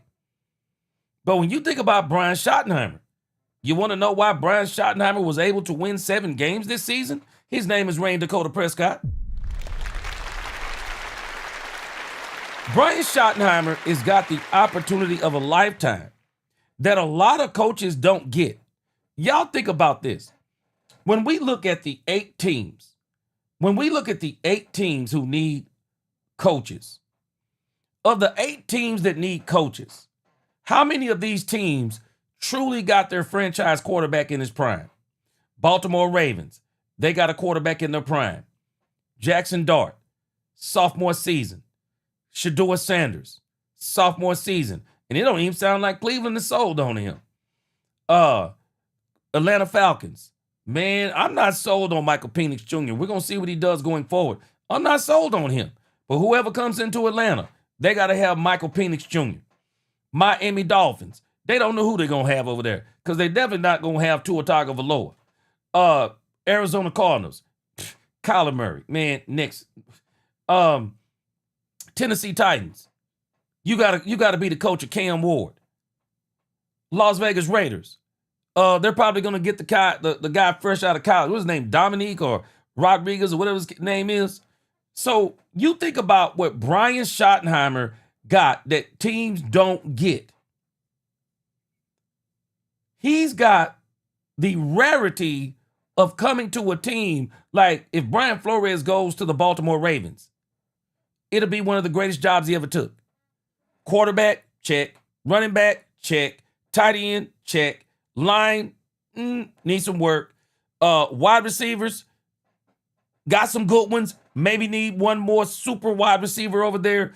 Defense, got some pieces. You can probably make it better because you're a better defensive coordinator type of guy. So the Baltimore Ravens is a great job. But when you think about all of these other ones, coaches are typically tied to quarterbacks. And the one thing you don't want to be worried about when you come onto a team is the quarterback. And all of these other teams, these quarterbacks are question marks. But with the Cowboys, Dak Prescott in his prime, check. CeeDee Lamb, top 3 wide receiver. Then you add George Pickens, who also becomes a top 3, top 4 wide receiver. You already got the tight end, even though I'm not sold on Ferg. You went and got Javonte Williams. And I think Javonte Williams actually benefited from the offensive line as far as their run blocking goes, in particular, as it applies to the guards and the center. They were really good. So when you add up what Shotty had on offense, there's no wonder that he's succeeding to a degree because he's got great players. So when you think about the Cowboys defense, man, we got to be truthful. Matt Eberflus, stubborn, antiquated system. But how much better do you think that team looks with players? How much better do you think that team looks with players? I think that team looks way better with players. I think Matt Eberflus' defense would have looked way better with players. In particular, in the secondary and at the Mike linebacker position, I think Flus would have looked way better. But I think Flus, it was a mistake. And I'm glad the Cowboys don't have Matt Eberflus anymore. But I think the next person they bring in, they're going to give him about, I don't think they're just going to give him 4 pieces. I think they're going to give him about 7 or 8 pieces. I think they'll get 1 big fish in free agency. They'll get 2 big fish in the first round. They'll probably do a pretty good job, whatever they have left. And I think they're going to be great. I really do. I think the Cowboys are going to be great. Hopeless for a lot of fans. Yeah, I think the hope is that Shotty can kind of take the wheel of this thing because we need something different. We need different decisions. So wait a minute. So do you hear what they're saying? Jerry Jones just said that Brian Schottenheimer had everything to do with Matt Eberflus. And have y'all noticed? They're obviously ignoring this. Makers. Yeah, absolutely. Like Brian Schottenheimer bringing in Clayton Adams, right? That was a guy he didn't have familiarity that was with. a really good hire. Home run hire. Really good hire. 100%. Yeah, and I think that's a fair point. I mean, you're asking for names, and I don't want to contradict myself, but there has been some smoke around, Brian Flores in Dallas, but that is a former head coach. I reported earlier today he's going to interview in Baltimore, and he might get others. If you're looking for a name that I haven't really seen a lot, but to me is probably like one of these under-the-radar up-and-comers, it's Jim Leonhard from Denver. There's been a lot of really good... Yeah, everybody's talking about Jim Leonhard.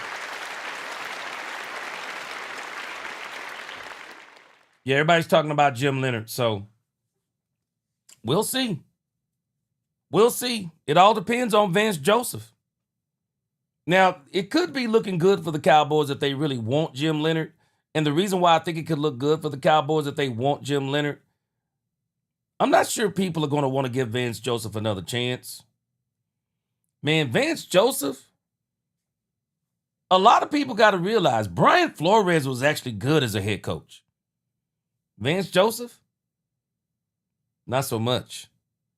I'm not sure a lot of teams are going to want Vance Joseph to be the head coach. He's probably going to lead. He's probably going to need to win the Super Bowl with the Denver Broncos and then come back with another great season. And then maybe in the next cycle, when people need coaches, head coaches, they'll be looking for him. I don't know if Vance Joseph is going to be a defensive coordinator. So, I mean, if the Cowboys want Jim Leonhard, I think they might very well be able to get him. And again, so if this is who Shotty says that he wants, I'll be honest with you. Okay, give him to him. But all I'm going to tell y'all is this. There'll be no more excuses. There'll be no more excuses. And I'm not going to hear another first-year coach. I'm not going to hear 4 defense coordinators in 4 years. I'm not going to hear it. I'm not going to hear any of those excuses. Brian Schottenheimer needs to understand the assignment. Understand the assignment. If you bring in the 4th defensive coordinator in 4 years, there are going to be some new players on this team. You are going to be implementing a brand new system that you must immediately start on in OTAs and training camp and the preseason and let this thing hit the ground running the first game of the season. But Brian Schottenheimer is going to have to understand that there may be a slight curve at the first half of the season. You know what I'm expecting from you, Brian Schottenheimer? I'm expecting for you to take up the slack, and I need you to score 35 points or more per game until we're sure that our defense has his legs up under us. I'm giving you no excuses. And we're going to have to accept. Man, we're going to have to accept implementing something brand new.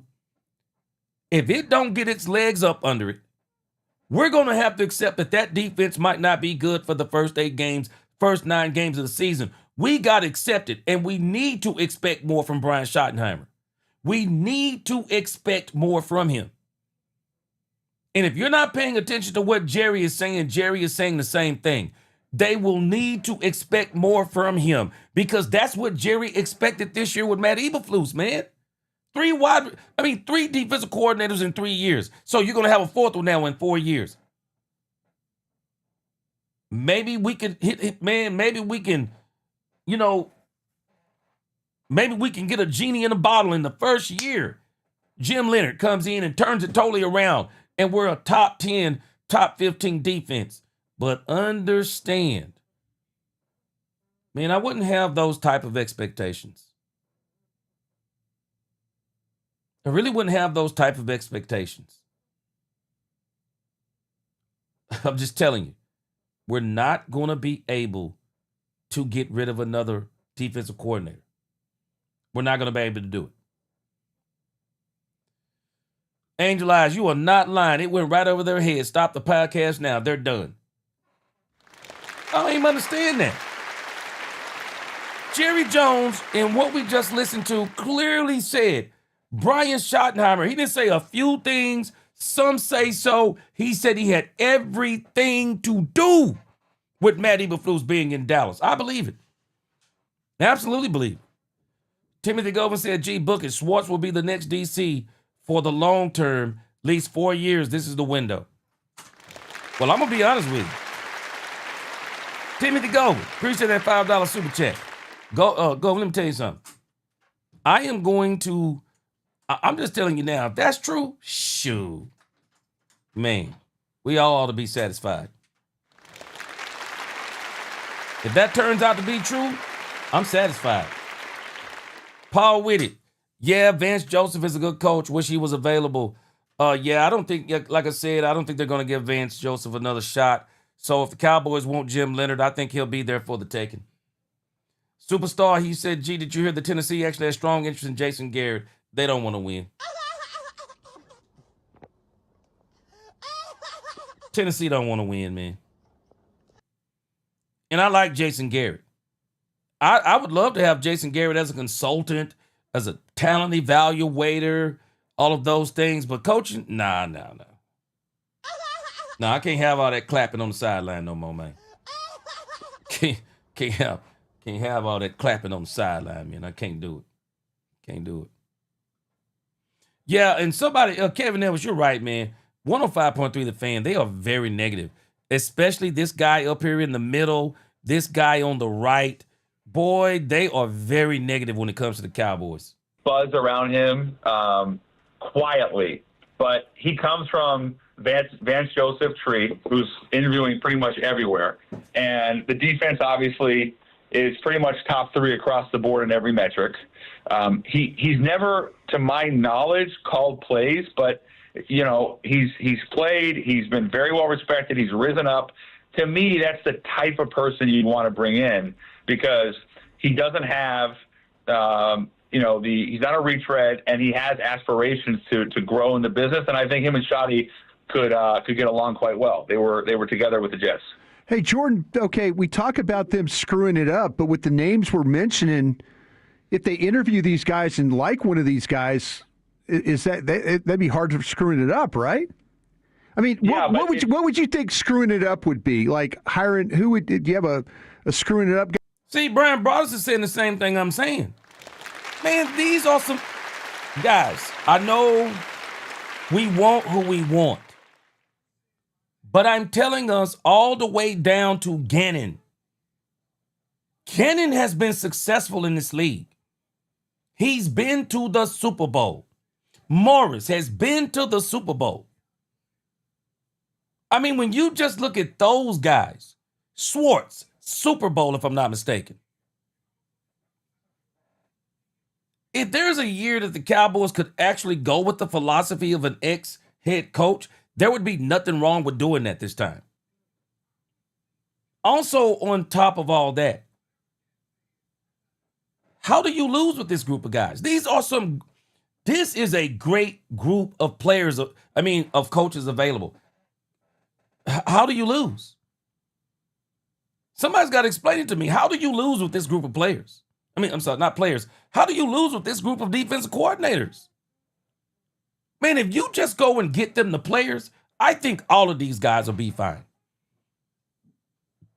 I think all of them will be fine. Ron Hanna, he says we need people who can identify guys. So let's stop right there first. Because Jerry did let Matt Eberflus pick the players that he wanted. To a degree. But I think the next DC is going to be able to do even more, with Shotty included in that. But the key is, Ron Hanna, is identifying the talent. Because if you get the right talent, the DC who's in place should be able to do what you need to do with that talent. Because I'm just telling you right now, we've already been looking at the draft board. We're going to look at it some more tomorrow. But at this point in the game, Ron Hanna, I'm going to be honest with you. I don't care what the DC wants as it applies to those first 2 picks. You know what I'm going to do? I'm going to get the best cornerback on the board.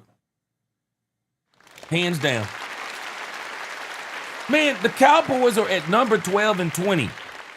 The only way they miss is that those players are just bust. I'm getting the number 1 cornerback in the draft at the number 12 spot, and at the number 20 spot, I'm either going to get the best edge rusher, the best linebacker, or the best safety left on the board, unless the running back from Notre Dame happens to fall to me. Now, if he's still there at number 20, hey, man, I will tell you the truth, man. He there at number 12. I might have to get him there. I mean, I don't think a dude from Notre Dame is going to fall to 12. But, man, if that dude fall to 12, man, I'm going to change up my draft a little bit. But I don't think he'll be there. The Cowboys at number 12 will be able to get the best cornerback in the draft or the best linebacker in the draft or the best edge rusher in the draft because those players are barely even coming off the board in the first 11 picks. Man, this next defense coordinator, shoot. Man, this next defense coordinator going to have it. Man, he going to have it made way better than Matt Eberflus. He going to have some players, whoever he is. Good young players, too. Okay, hold on a second. Gannon. Did Gannon call the defense? I don't think Gannon. Did Gannon call the defense in Arizona?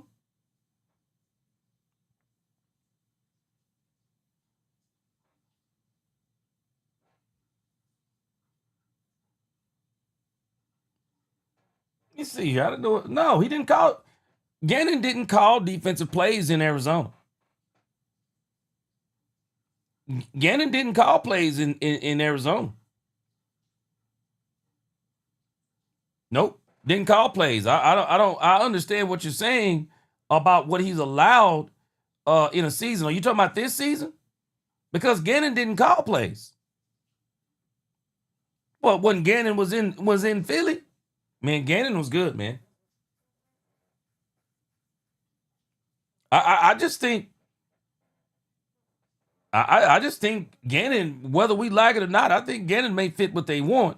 But this guy y'all talking about, Leonard, I'm just telling you now, he's never called plays, so we really don't know what he is. So if they do get Leonard, we all need to understand there are no more excuses. Brian Schottenheimer needs to understand the assignment. And I'm telling y'all right now, people think it's easy teaching football to grown men. You're also teaching football to grown men who have been in other systems. I think the younger, the better, but you got to understand something. I don't think Matt Eberflus, I just don't think his system was as much the problem as he was the problem. And so his message didn't have the same type of energy. Even though he's still running an antiquated type of defense, but at the same time, he ran that same defense in Chicago, and Chicago didn't look nowhere near as bad. One, they had better players, I believe. His 6-game losing streak was not because of the defense. I'm telling you, it wasn't. Matt Eberflus has got a connection problem with players, and that's what he's going to have to solve. But as far as Brian Schottenheimer, he's got to understand the assignment. I mean, we got to not even expect, please don't expect Leonard to come in here, and I'm not saying that he couldn't do it, not saying he won't do it, because if he does, I'll be elated. But we got to understand, man, you're bringing this guy, he's bringing in a whole new system, and he's got to get everybody's on board. You got to understand the assignment. The dude hasn't been calling plays. It's one thing to be a teacher, and it's another thing to be in a live game calling plays. Man, sometimes I just don't think, sometimes I don't think, and especially calling plays in the NFL. Just saying. Guy in mind? Well, not really. I guess it'd be retreads. Like, for example, It's Jeff Ulbrich. It's Jeff Ulbrich in Atlanta, a screwed up guy. No, but I like Brick, and I think Atlanta wants to keep him. Are you talking about Ulbrich or Halfley? Ulbrich. Ulbrich in Atlanta? No, Yeah. Atlanta wants to keep him, and I think Matt Ryan will want to keep him. Yeah. That would not be a screw up. A screw up would be like if. Wait a minute. Why did he mention Matt Ryan wants to keep Ulbrich in Atlanta? Is Matt Ryan working with Atlanta? You're Dallas, and you let this thing go down to the wire, and Yeah. you don't have one of these premium guys that, and they've already taken jobs. I mean, you know, someone said. Robert Dudley, I agree with you. In your 20 years of age, you should be able to adapt to as a pro. I agree. I agree with that too. Yeah, Chanel, I don't think Gannon called defense in Arizona from what my understanding is. Arizona struggled to rank highly, especially in 2022 before his arrival, and continued to face issues with takeaways and overall defensive performance in subsequent seasons. Yeah, he had another DC. And he wanted to be that walk-around coach, of which I think Brian Schottenheimer is more suited for, but I don't think he is. I don't think Gannon is, but I think Gannon getting back hands-on, he might be pretty good. Queen said, well, Shotty need to attend someone's school this offseason or watch some film so he can come up with plays. I agree. Brandy, that's what I'm asking. Is Matt Ryan the next head coach? I mean, what's going on? Okay, let me let him talk, and I'm going to look that up and see what's going on with Matt Ryan. To me, why wouldn't Dallas go after Jonathan Gannon? Like, that's not the right move to me. Yeah. You know, Jonathan Gannon, I agree on that one, by the way. I agree with you on that. Yeah. I know he was together with Clayton Adams. Yeah. So it's an easy. Okay, so they're agreeing with you guys on Gannon. All right, let's listen to what they have to say about Gannon, and I'm going to look up Matt Ryan. Connection. Yeah. But, like, no, he just got fired after winning 15 games in 3 years. His defenses consistently underperformed. Yeah. Like, I don't want Jonathan Gannon as my DC, all due respect. Right. That's a mistake. Right. And that's the kind of move that wouldn't shock me because he is a big name and he was with Clayton Adams. But, like, that's not the type of move that I'm looking to make. Yeah. I would say to other coaching candidates, though, Jordan, it seems like the Cowboys might overly. Now, this is what I was mentioning earlier. Man, he just seemed like he fits with the Cowboys. Okay, now that they're saying it, okay. Just make sure you make the right decision.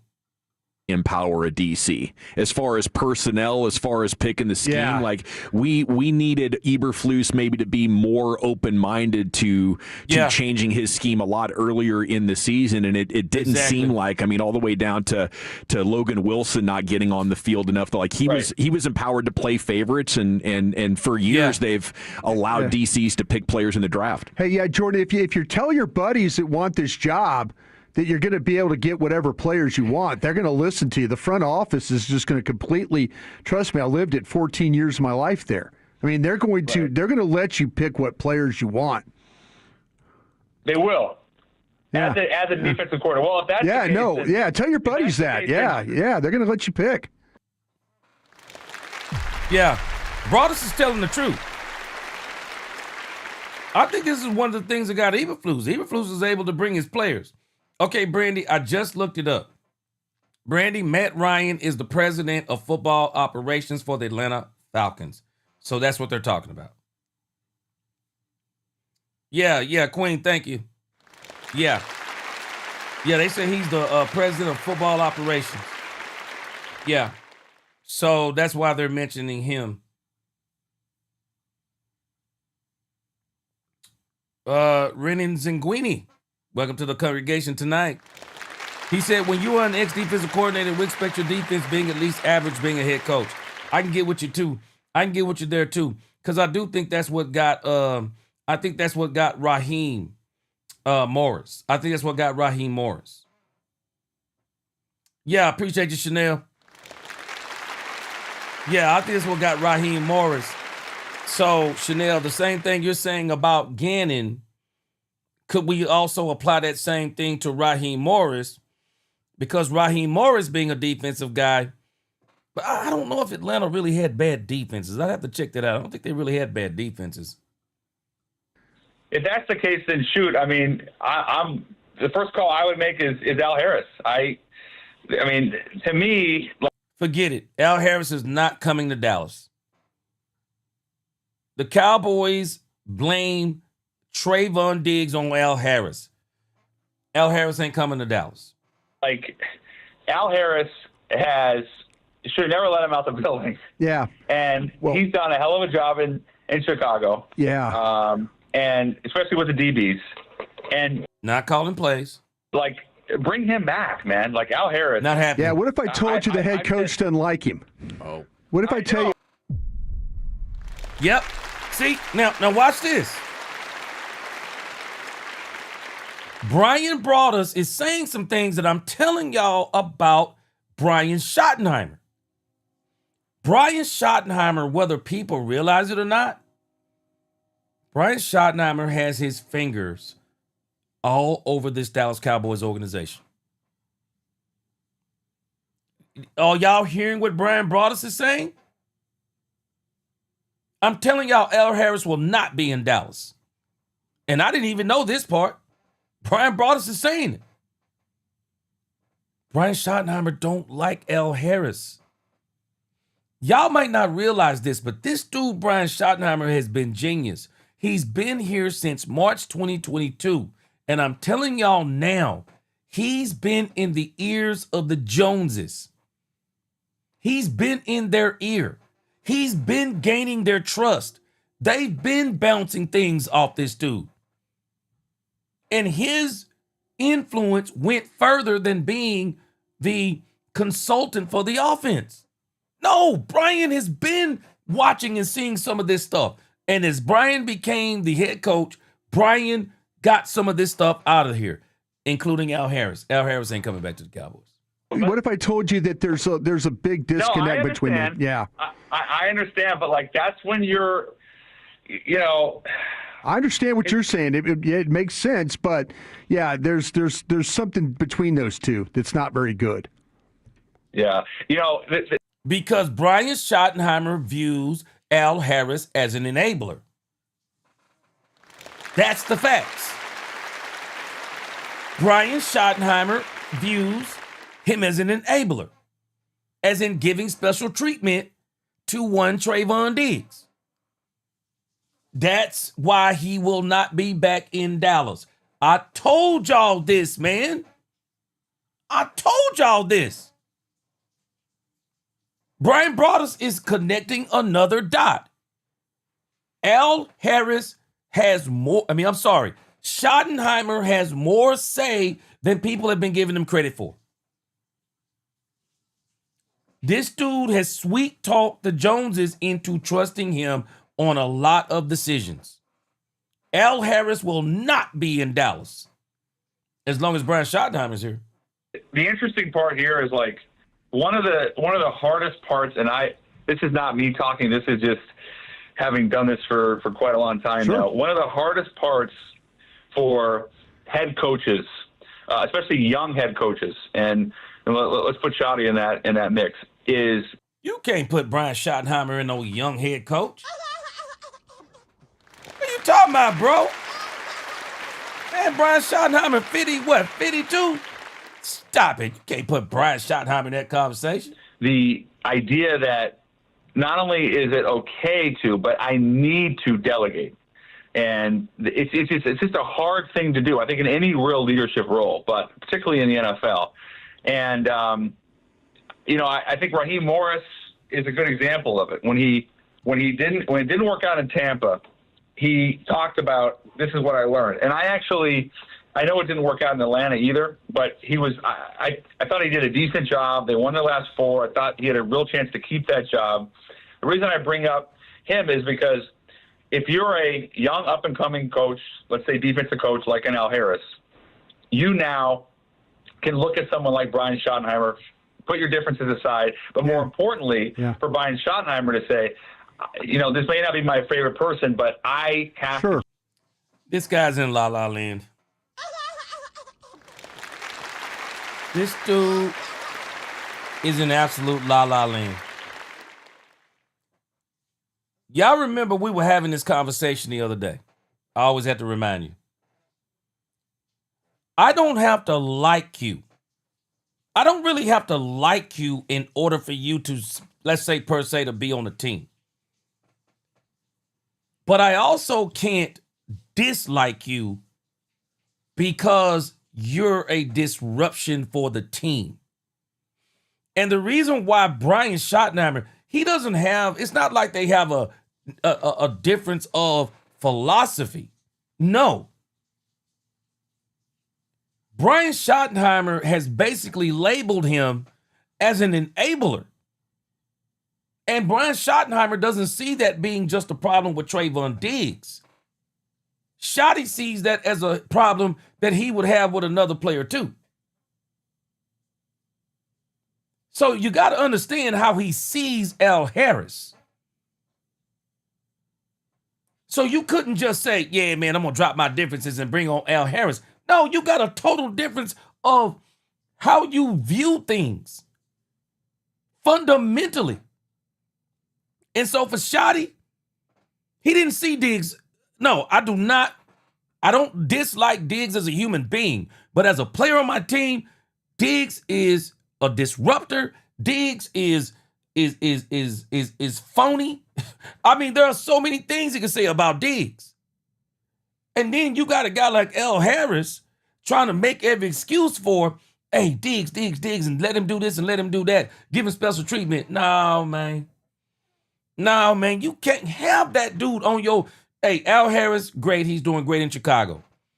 He will not be back in Dallas, especially with Brian Schottenheimer here. I'm telling y'all, some of the things you are watching are things that Brian Schottenheimer observed for 2 years while he was here. And those are the things he tried to change. And Diggs is one of them. Trust him that he's going to do a great job. Yeah. It's Fox Sports NFL insider Jordan Schultz here with you on one. This dude is crazy. I'm not trusting a dude I don't trust. Let me tell you something. I don't have to like you. But when I lose trust in you, man, I'm done. Why would I put you in a position of importance if I can't trust you? Man, this dude is... 5-3 The Fan. In the division here with the Giants, who do they want to hire as their next head coach, you think? Nobody's been more aggressive, to my knowledge, when it comes to John Harbaugh than the Giants. And it was an easy thing to see coming from a mile away. Bass, I'm going to tell you something. I'll forgive them for what they did. But Bass, I'm telling you, I'll never forget. Man, them dudes tried to put a smear campaign on Dak, bro. Terrible. I'll never forget, man. I'll never forget that, boy. I can't. I tell you, man, I'm going to forgive you 70 times 7, bro. But I'm also going to continue to understand a tree is known by the fruit that it bears. Man, them dudes tried to assassinate the character of Dak Prescott. Doggone crying shame. Shame. Shame. Newhouse fan, boy, you are not lying. Boy, they will glaze a player 1 minute and talk and be talking about him the next. Boy. Yes, sir, Chanel. We're going to put Diggs and Parsons to bed, brother. You know, and then as he's talking about the New York Giants, and then we're going to close out, you know, kind of talking about the New York Giants. I don't think John Harbaugh, and if John Harbaugh is smart, bro, don't go to the New York Giants. New York Giants is a terribly ran organization. I'm just telling y'all right now, Jim Harbaugh, if he really wants to, John Harbaugh, if he wants to go to the right place, I'm telling you, it's Cleveland. It's Cleveland. And I'm telling you, man, people have been hating on Shedeur Sanders. I'm just telling you now, maybe I'm biased. I would have took Shedeur Sanders over Jackson Dart. Jackson Dart didn't show me anything that would make me go, I would have picked him before Shedeur Sanders. After watching this quarterback class and watching what I've seen of Shedeur Sanders, and where I am with Shedeur Sanders It's not just what he did on the field with no offensive linemen not blocking on purpose, a coach who didn't like him, didn't have his best interest in mind, and tried at every turn to sabotage him so he couldn't rack up wins. The way I saw him deal with Jerry Jeudy, the way I've seen him, how he's played. But the thing that really makes me know that Shedeur Sanders has everything you need to be an elite quarterback in this league, it's what he's handled mentally being in Cleveland. The local beat writers in Cleveland have hated on Shedeur Sanders. The NFL, in cahoots, put him all the way to the 5th round. Going through everything that he's went through, the only thing he's came on the field and done is play the game and play it at a high level whenever he was allowed to. And then when he got an opportunity to get into the press and they putting microphones in his face and he could have got his get back, class act. Class act, class act, class act. Did nothing but defend Kevin Stefanski. That's what I'm talking about. If I'm John Harbaugh, and he was the one that wanted to draft Shedeur Sanders in the 5th round. If I'm John Harbaugh, I know where I'm going. I'm going to Cleveland. Cleveland will give John Harbaugh full control. They'll give him full control. I wouldn't even be surprised they hired John Harbaugh. They fired that GM over there. They'll give John Harbaugh full control. You watch what I tell you. They'll give him full control. If I'm John Harbaugh, it's Cleveland. I am going to play the Baltimore Ravens twice a year. The issue is that they have a lot of competition. I think Cleveland's interested. Yeah. I think certainly Miami be in the mix, among others. And so Cleveland wants John Harbaugh better than anybody. If you're the Giants, the way you sell John Harbaugh is probably twofold. One is we know definitively. So I asked if there's a coach currently with a team in the postseason, could they pivot from their current guy if they have an early exit and go after Harbaugh? And through a Cowboys lens, if it were Buffalo, do you think Sean McDermott would be a candidate for a defensive coordinator job, or would he be immediately a head coaching candidate for someone else? Yeah, Sean McDermott, he is, I think he's a really good defensive coach. If they flame out in the playoffs, if Buffalo does not have a successful playoff run, I don't know. Sean McDermott is another coach that's getting blamed for the failures of a quarterback. He's getting blamed for the failure of the quarterback because Josh Allen is supposed to be so great that you're supposed to be winning Super Bowls with him. But nobody wants to talk about the fact that he's the reason why they're not winning those Super Bowls with some of the dumb, boneheaded plays he makes pertaining to fumbles and interceptions. And even the incompletion we watched him throw a couple of weeks ago with a man running wide open in the back of the end zone. So Sean McDermott, unfortunately, I believe a lot of people probably realize this. Sean McDermott, if he's no longer with the Buffalo Bills, he'd probably be a head coach again this year. That to me is a potentially really tough spot for him because not dissimilar to some of these other coaches we've seen fired in recent years with big names and a lot of wins. Sean McDermott has not, that's the one thing he hasn't had, sustained postseason success.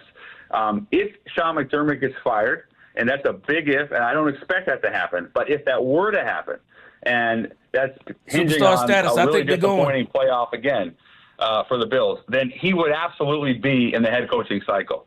There's no question about it. Yeah.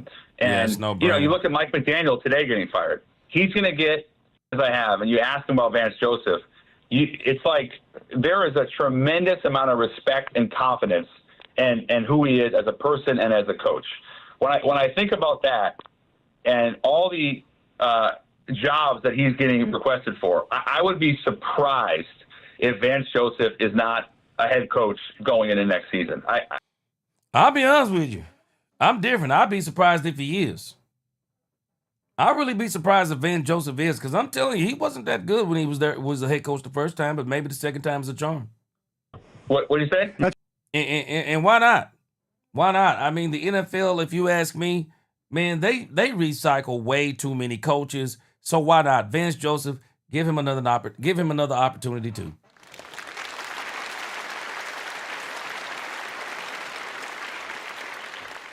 Yeah, Ron Hanna, I'm telling you, bro. I'm going to Cleveland if I'm John. I'm going to beat Lamar Jackson twice a year. I'm going to beat the Baltimore Ravens twice a year. Shoot, I'm going. Robert Dudley, that's a fact, G, on number 20. Hey, man, Josh Allen has been this dude has underachieved for all the talent that he has.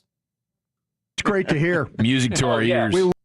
And obviously injuries played a big role, none bigger than Jaden Daniels. But, you know, there were way too many problems with this roster going into the season to not expect at least a significant regression, regardless of injuries. The roster, after what happened, so he cut out all right, so they decided they're going to give all of their time to other quarterbacks. Other coaches and things of that nature. But man, I am just telling y'all, I believe the Cowboys are going to be great. I do. But understand this. If y'all didn't pay attention, and I'm surprised that more people are not talking about this. I think Jerry is building something. I don't think he's sabotaging Brian Schottenheimer. But I do think Jerry is saying, you're going to put up a shut up. I do think Jerry is saying that. You're going to put up a shut up. I'm going to get you what you need. I'm going to get you a new DC. Now, you had something to do with the last DC. We can argue what the percentage is. We can argue all we want to on that part. But I can tell you what Jerry is telling him. You're on the hook, brother. You need to understand your assignment. That when we bring in this next DC, there'll be no excuses. There'll be no excuses that it's a fourth year in a fourth DC. But you're also going to be not only a second-year head coach, you're going to be a second-year head coach with more experience under your belt as being the play caller too, with Dak Prescott, CeeDee Lamb, and George Pickens, and Javonte Williams, and whatever else Jerry Jones gives him. And Jerry's going to give him that defensive players, and Jerry's going to tell him, I need you to take up the slack until that defense gets on track. Because we're not going to have another season of people throwing the defensive coordinator under the bus and throwing the defensive coordinator under the bus and saying the only reason why you can't win is because of the DC. Not having that this time. There are other people out there as the head coach. They are doing more with less. I'm telling y'all, Jerry is building something. And he's not sabotaging him, but I think Jerry is giving him everything he needs to succeed so that he can succeed. Bottom line, I'm going to give you everything you need to succeed so that you don't fail. Bottom line. And just like we're ready to hold everybody else accountable, it's time to hold Brian Schottenheimer accountable too. It is. Yes, sir, Bass, I'm telling you. And I think that's the exact mentality Jerry needs to have. I'm not the same old Jerry. And I'm going to tell you something about people who have a tendency to always have all the right answers, and they can smooth talk you, and they convince you to do this and that. Boy, when you turn on them, or when people turn on them, shoo. Boy, when they turn. Because they start realizing something. You know, this stuff don't ever match what you say. Man. Shoot. Better turn it up. That's all I can tell you. Better turn it up. And I think he needs to be coaching with that kind of pressure. I really do. I think he needs to be coaching with that kind of pressure. He needs to be coaching with the kind of pressure that he understands that results are expected. Results. That's expected. You are hired to win games. And Jerry's already been saying all this stuff. Jerry's already been saying not having all the players you need, that's a part of this league. He's been saying it. I'm just telling y'all. Jerry said if you can't win with injuries. I'm just telling y'all Jerry is saying this. So man, I'm feeling real good about the Cowboys though and where they are going. I'm very excited about this defensive coordinator situation. I do think they are going to put their heads together, and I think they're going to pick an absolute great defense coordinator. But I can tell y'all this right now, the way he was just talking about Vance Joseph, I got to see it come to fruition. I'm going to go back tonight. I'm going to come back tomorrow and with the research on this. I didn't know people were requesting interviews with Vance Joseph. Now, I'm going to tell you this part. And maybe we'll have a discussion about this tomorrow. But as a black man, and not even just as a black man, but as a Christian, I'm not very fond of the Rooney Rule. And you have to be very careful with this Rooney Rule.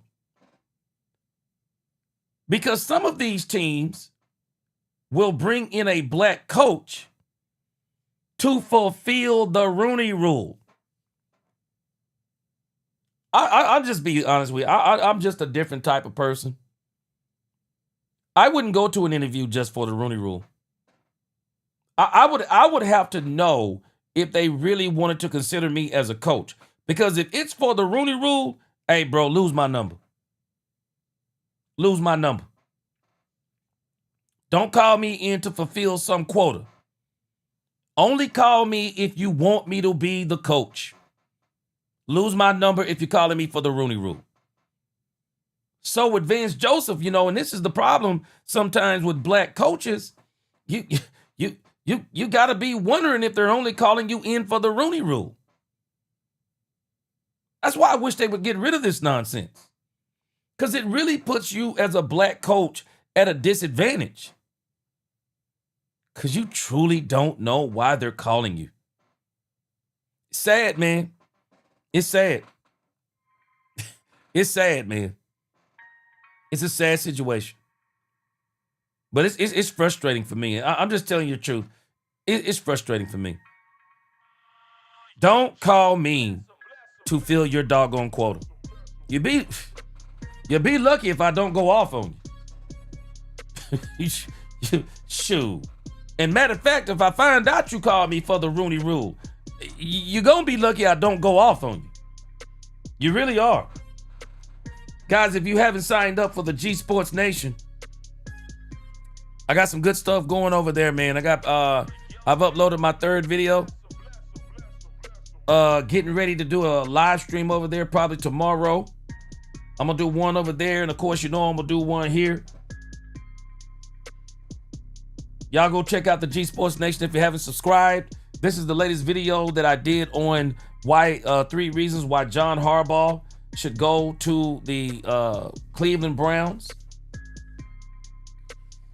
So, appreciate y'all rocking with me today. Appreciate y'all support. We're going to be right back at it tomorrow, and I do plan on getting back at it early. I got to get back to my 4:30 time slot. I'm going to get back to that tomorrow. Probably do some more Cowboys After Dark next week. But again, we will start doing some live streams over there on the other channel. And again, all of y'all who are moderators on this channel, I want y'all to be moderators on the other channel also. Y'all do such a great job. I appreciate y'all. So, again, Cowboy fans, football season is coming to an end, but it will be starting back up in March.